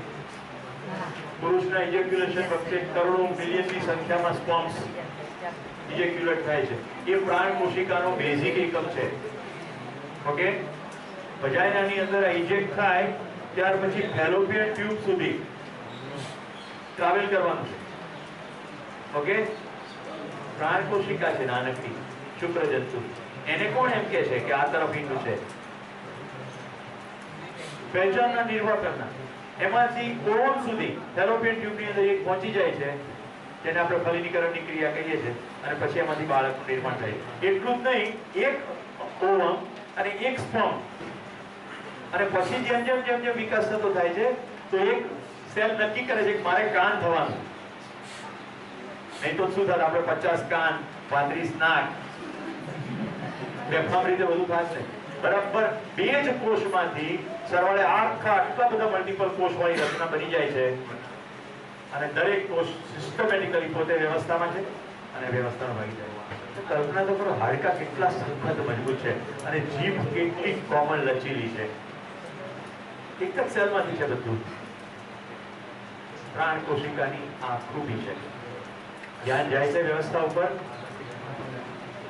આજે રૂમ પર જાઓ ને ત્યારે નિરાંતે તમારો હાથ જોજો 15 મિનિટ સુધી, એટલે તમને ખબર પડે કે પ્રાણ કોશિકાની આ શરીરની રચના રોજે રોજ જોડે લઈને ફરવું. એના માટે કેક્ટસના ફ્લાવર ખીલતા જોવાની કોઈ જરૂર નથી. આ અહીંયા જોવાની જરૂર છે. ચલે એક લીટી ગા જો જરા જો ગા. હા, ગા, ખાલી ગા. મોટેથી ગાજે જરા. હા, ગાઓ ગાઓ.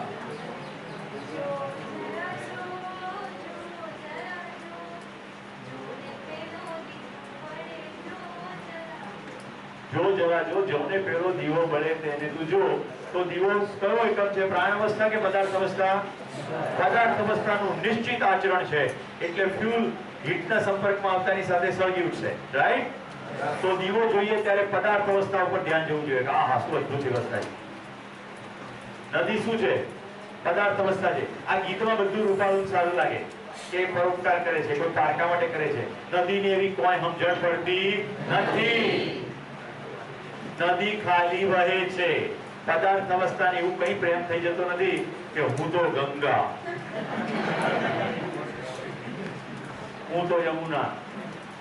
કેટલાકે તો યમુનાને મહારાણી બનાવી દીધા છે. શ્રીનાથ જેની આજુબાજુ ગોગો ગોગો પડે. એના તો કેટલા બધા ગીતો છે. યમુના મહારાણી, તો બીજા બધા સામાન્ય રાણી. We don't ask this kind of question. Yamuna મહારાણી, ગંગાનું તો ગંગા તો ક્યાંય છે જ નહીં એ જગ્યાએ. વિશ્વ ભગીરથ તપ કરતા હતા, ધરાવતા હતા, કોસ્મિક સિસ્ટમ જોઈ, પૃથ્વી પર દુકાળ પડ્યો છે, ટેકનોલોજી અજમાઈ, એક વોટર બોડી લાવી દીધું પૃથ્વી પર. એવું થયું છે એવું મને લાગે છે.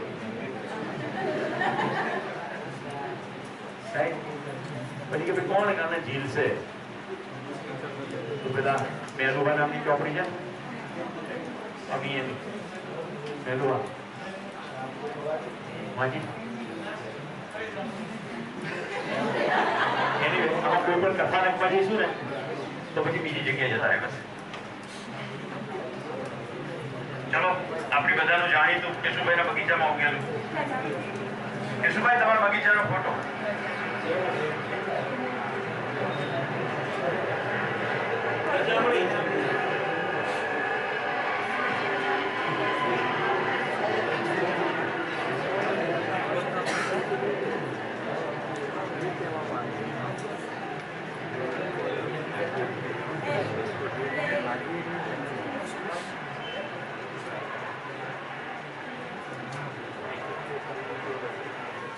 લક્ષ્મી નોટ અથવા છુઈમુઈ અથવા લજામણી, આવા નામો છે. છુઈમુઈ પણ કે એ તો ખ્યાલ આવી ગયો. શું થયું? પ્રાણ અવસ્થાની શું છે વિશેષતા?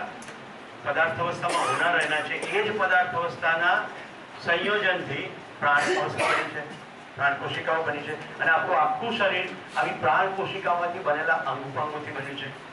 પણ આપણે શરીર નથી. આપણે આ પ્રાણ કોશિકાથી બનાવેલા શરીરને ચલાવીએ. પહેચાનના નિર્વાહ કરવા કોઈ થઈ ગયું ઇન્સેક્ટ પણ આપણે જોયા, થોડાક જોયા અને ખૂબ બધા ફૂલો ઉગાડવાનો શોખ. ઉગાડવાનો શોખ ઓછો થતો ગયો, જોવાનો અને માણવાનો શોખ વધતો ગયો. ખાલી વ્યવસ્થા બતાવું છું.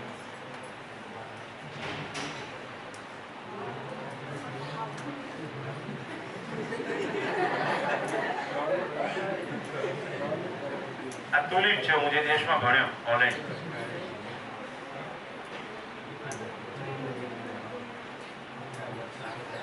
આ જ્યોતિ પહેલા સૌંદર્યનો તો બોધ થવો જ જોઈએ, પણ સાથે સાથે વ્યવસ્થાનો બોધ થશે. ઓળખો છો ફૂલને? કમળ ખીલવા જઈ રહ્યું છે, આ ખીલ્યું. વચ્ચે છે ને એને ખાય બધા. વાત તો કમળ કાકડી.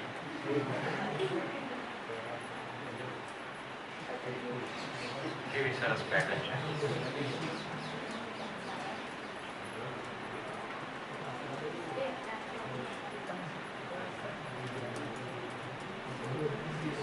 મેપલ,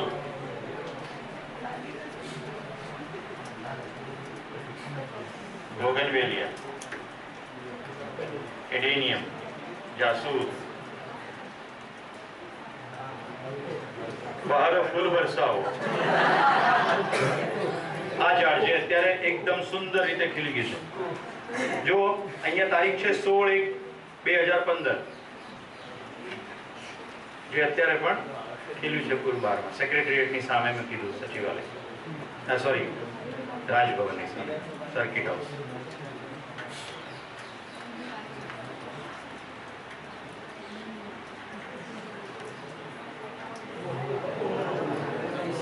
ચલો થોડીક વાર આને જુઓ અને પ્રાણ અવસ્થાની એકમમાં અહીંયા કઈ ફેરફાર થાય છે.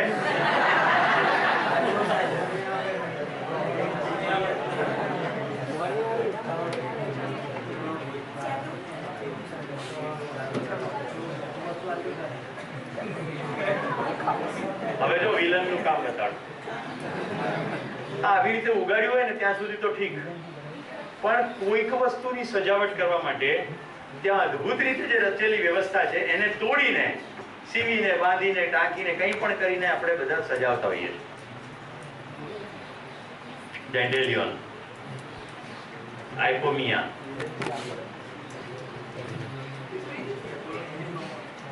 આ એડેનિયમ છે. મારા ઘરે આ મબલક છે. પછી કૌરવ પાંડવ કે આપણે બધું કેવું પોતાનું અંદરનું ઘુસાડી દઈએ.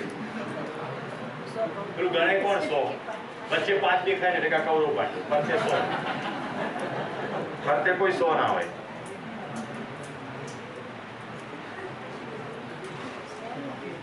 તો આઈ થિંક બધાને ધ્યાન આવી ગયું છે, રાઈટ? તો કેટલાક મને ધ્યાન આકર્ષે ફૂલો જુઓ. ફૂલ છે કે પક્ષી છે?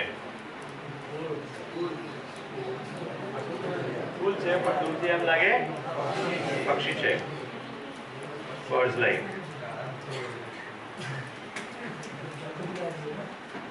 મારા ઘરના બગીચાના પણ ઘણા ફૂલો છે. પણ જો આ પ્રાણ અવસ્થાની ખૂબી છે, પહેચાનના નિર્વાહ કરનાર.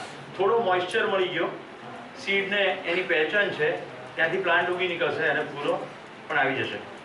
પ્રાણ કોશિકાનો ધર્મ છે પુષ્ટિ. આપણે બધાનો ધર્મ પણ જોઈશું, પછી માનવ ધર્મ સુધી પહોંચીશું. તમે બીજ નાખ્યું, અંકુરિત થયું એટલે એનું જે ડિઝાઇન છે એ પ્રમાણે ફળ ફૂલ થવાના. બોન્સાઈ કરવાની કોશિશ કરો તો બધું નાનું થઈ જાય. સંતરાનું બોન્સાઈ કરો તો નાની સંતરીઓ આવે, રાઈટ? કેરીનું બોન્સાઈ કરો તો નાની કેરીઓ આવે, પણ રોકે નહીં, અટકી ના જાય. તો મને લાગે છે બધાને બધી ખબર પડી ગઈ છે. હવે આપણે જીવ અવસ્થામાં જવું છે કે નથી જવું? કેટલાને આજે સેશન હજી 2 કલાક ચાલે તો વાંધો નથી. કેટલાને ખાવાનું છોડવાની તૈયારી છે?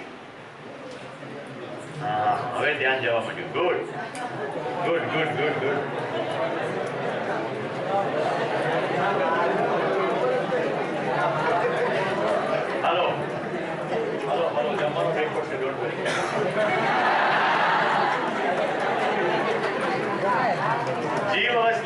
અવ્યવસ્થા જોતા પહેલા આપણે આજનો ક્લાસનો સમય પૂરો થવાની તૈયારી છે, એટલે માનવ દ્વારા જે કંઈ આપણે બે વ્યવસ્થાઓ જોઈ એને સમાંતર ગઈકાલે આપણે થોડી અવ્યવસ્થાઓના પરિણામો જોયા છે. હવે આજે સુખની વ્યાખ્યા કરી, સ્વીકૃતિના ભાવમાં જીવવું બરાબર સુખ. જરા જોઈએ, આ તમને સ્વીકૃત છે? આખું ઇલેક્ટ્રિક સબસ્ટેશન ડૂબ્યું છે. શું આ તમને સ્વીકૃત છે? સામખ્યારી ભુજ જતો રસ્તો, આ તમને સ્વીકૃત છે?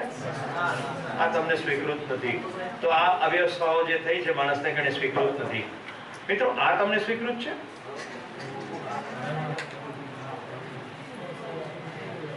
ફરનો કોટ બનાવવા માટે પ્રાણીને આવી રીતે આખી ખાલ ઉતારી નાખવામાં આવે, આ તમને સ્વીકૃત છે?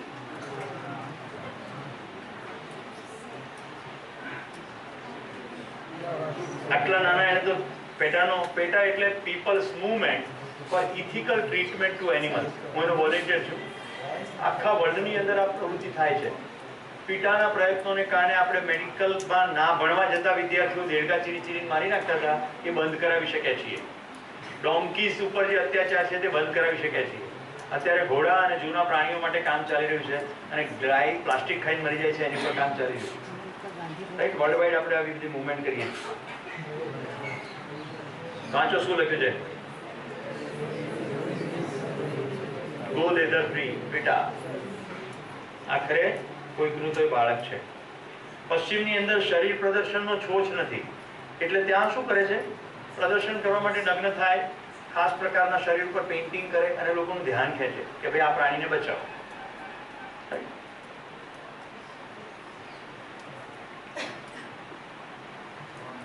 આપણે થોડા એવા ચિત્રો જોઈએ જેનાથી અવ્યવસ્થા નિર્માણ થાય.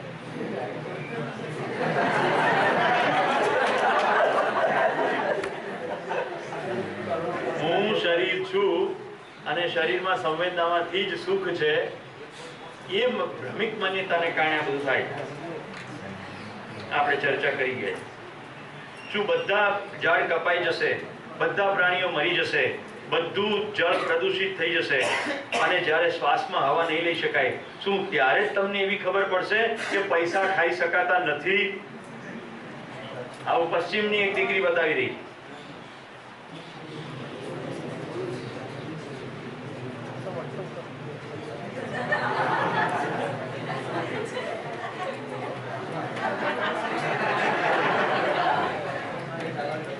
જોઈ લો કેટલું મોટી ફાંદ કાઢી છે.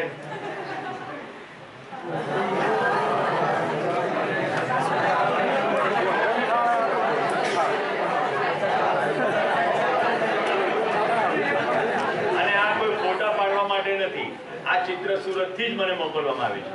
ત્યાં કોઈ રેસ્ટોરન્ટ છે, ત્યાં આગળ બકાસુર થાળી આપે છે. અહીંયા ધ્યાનકાસુર ને અઘાસુર થાળીઓ તો અમદાવાદમાં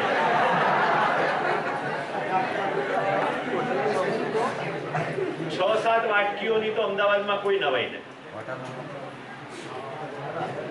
હવે તમે વિચાર કરો કે આટલા બધા વ્યંજનો મૂકેલા છે, આ થાળીની આગળ જે લખ્યું છે બકાસુર, એટલે એની પરથી સમજણ ના પડી જાય કે થાળી ખાય તે માનવ ના હોય.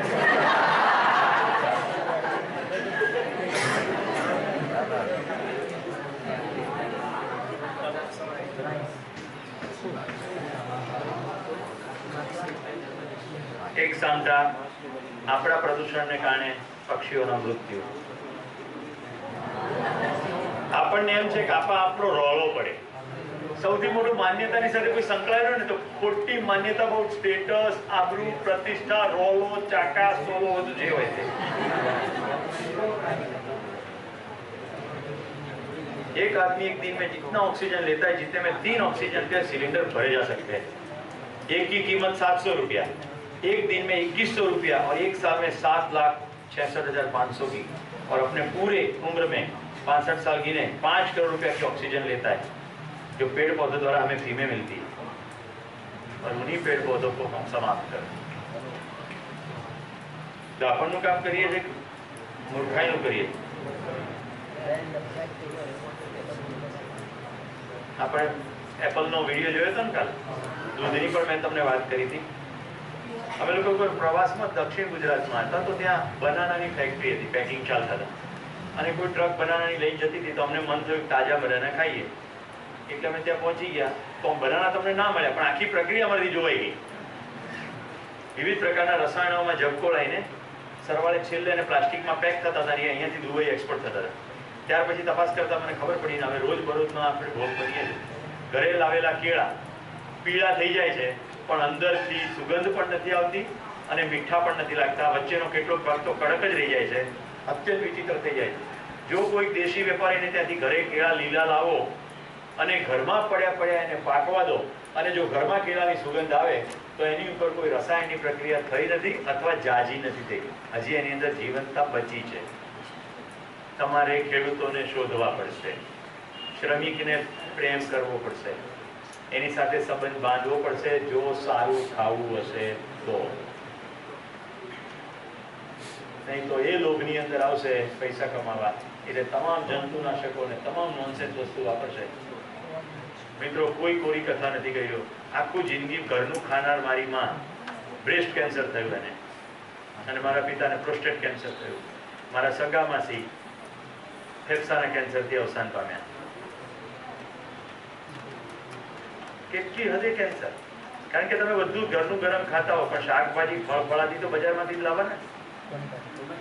મારો અંબુજા સિમેન્ટનો કાર્યક્રમ હતો, નાસિકથી નજીકની એક જગ્યા હતી, અને હું ખેડૂતનો દીકરો છું, તો મને એમ થયું કે દ્રાક્ષના બગીચામાં જઈને તાજી ત્યાંથી તોડી દ્રાક્ષ ખાવી. એટલે મેં અમારા એન્જિનિયરને કીધું મને દ્રાક્ષના બગીચાની વિઝિટ ગોઠવી આપો. ઓકે સાહેબ, રહેવા દો, તમે દુઃખી થઈ જશો. મેં કીધું કાલની પરમદારે રજાનો દિવસ છે તો મારે દ્રાક્ષના બગીચામાં જવું. સારું.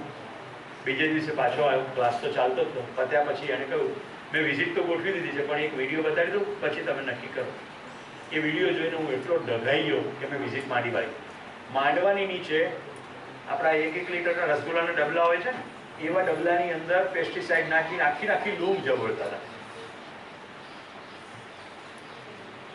તાકાત છે કોઈ પણ જંતુની એની પર પડે, એટલું બધું વિષ એની પર નાખી દેવામાં આવે, એની પર કશું જ ના થાય, ફૂગ ના થાય, બેક્ટેરિયલ ઇન્ફેક્શન ના થાય, કશું જ ના થાય. ભયાનક ઝેર છે એ. પેક થઈને અહીંયા આવે ને આપણે તાસ ગાંવ કા ચમન.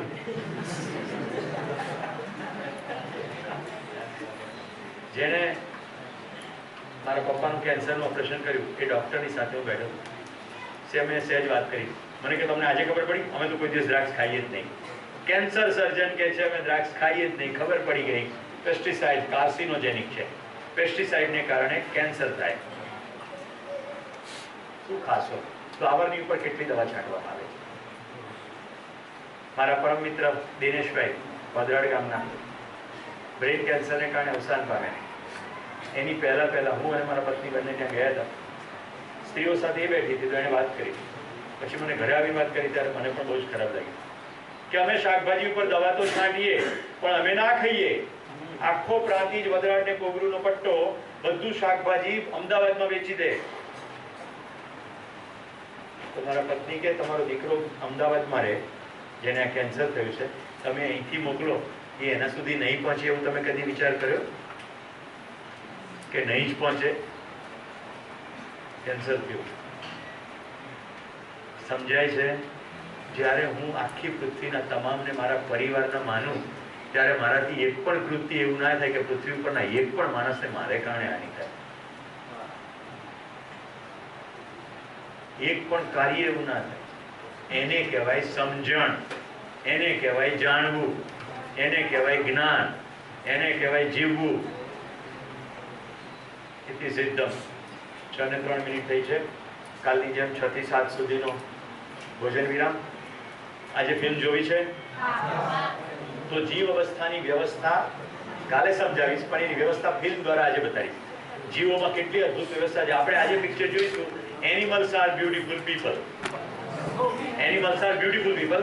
ખૂબ સુંદર ફિલ્મ છે, ખૂબ હસવાની મજા છે. પણ જુઓ, ધ્યાનથી સાંભળો જતા પહેલા. એ ફિલ્મ કઈ જીવન વિદ્યાના પ્રબોધન દ્વારા નથી બનાવવાની. એમાં તો ઇન્સેક્ટ પણ છે, જે ઇન્સેક્ટ પ્રાણ અવસ્થાના એકમો છે.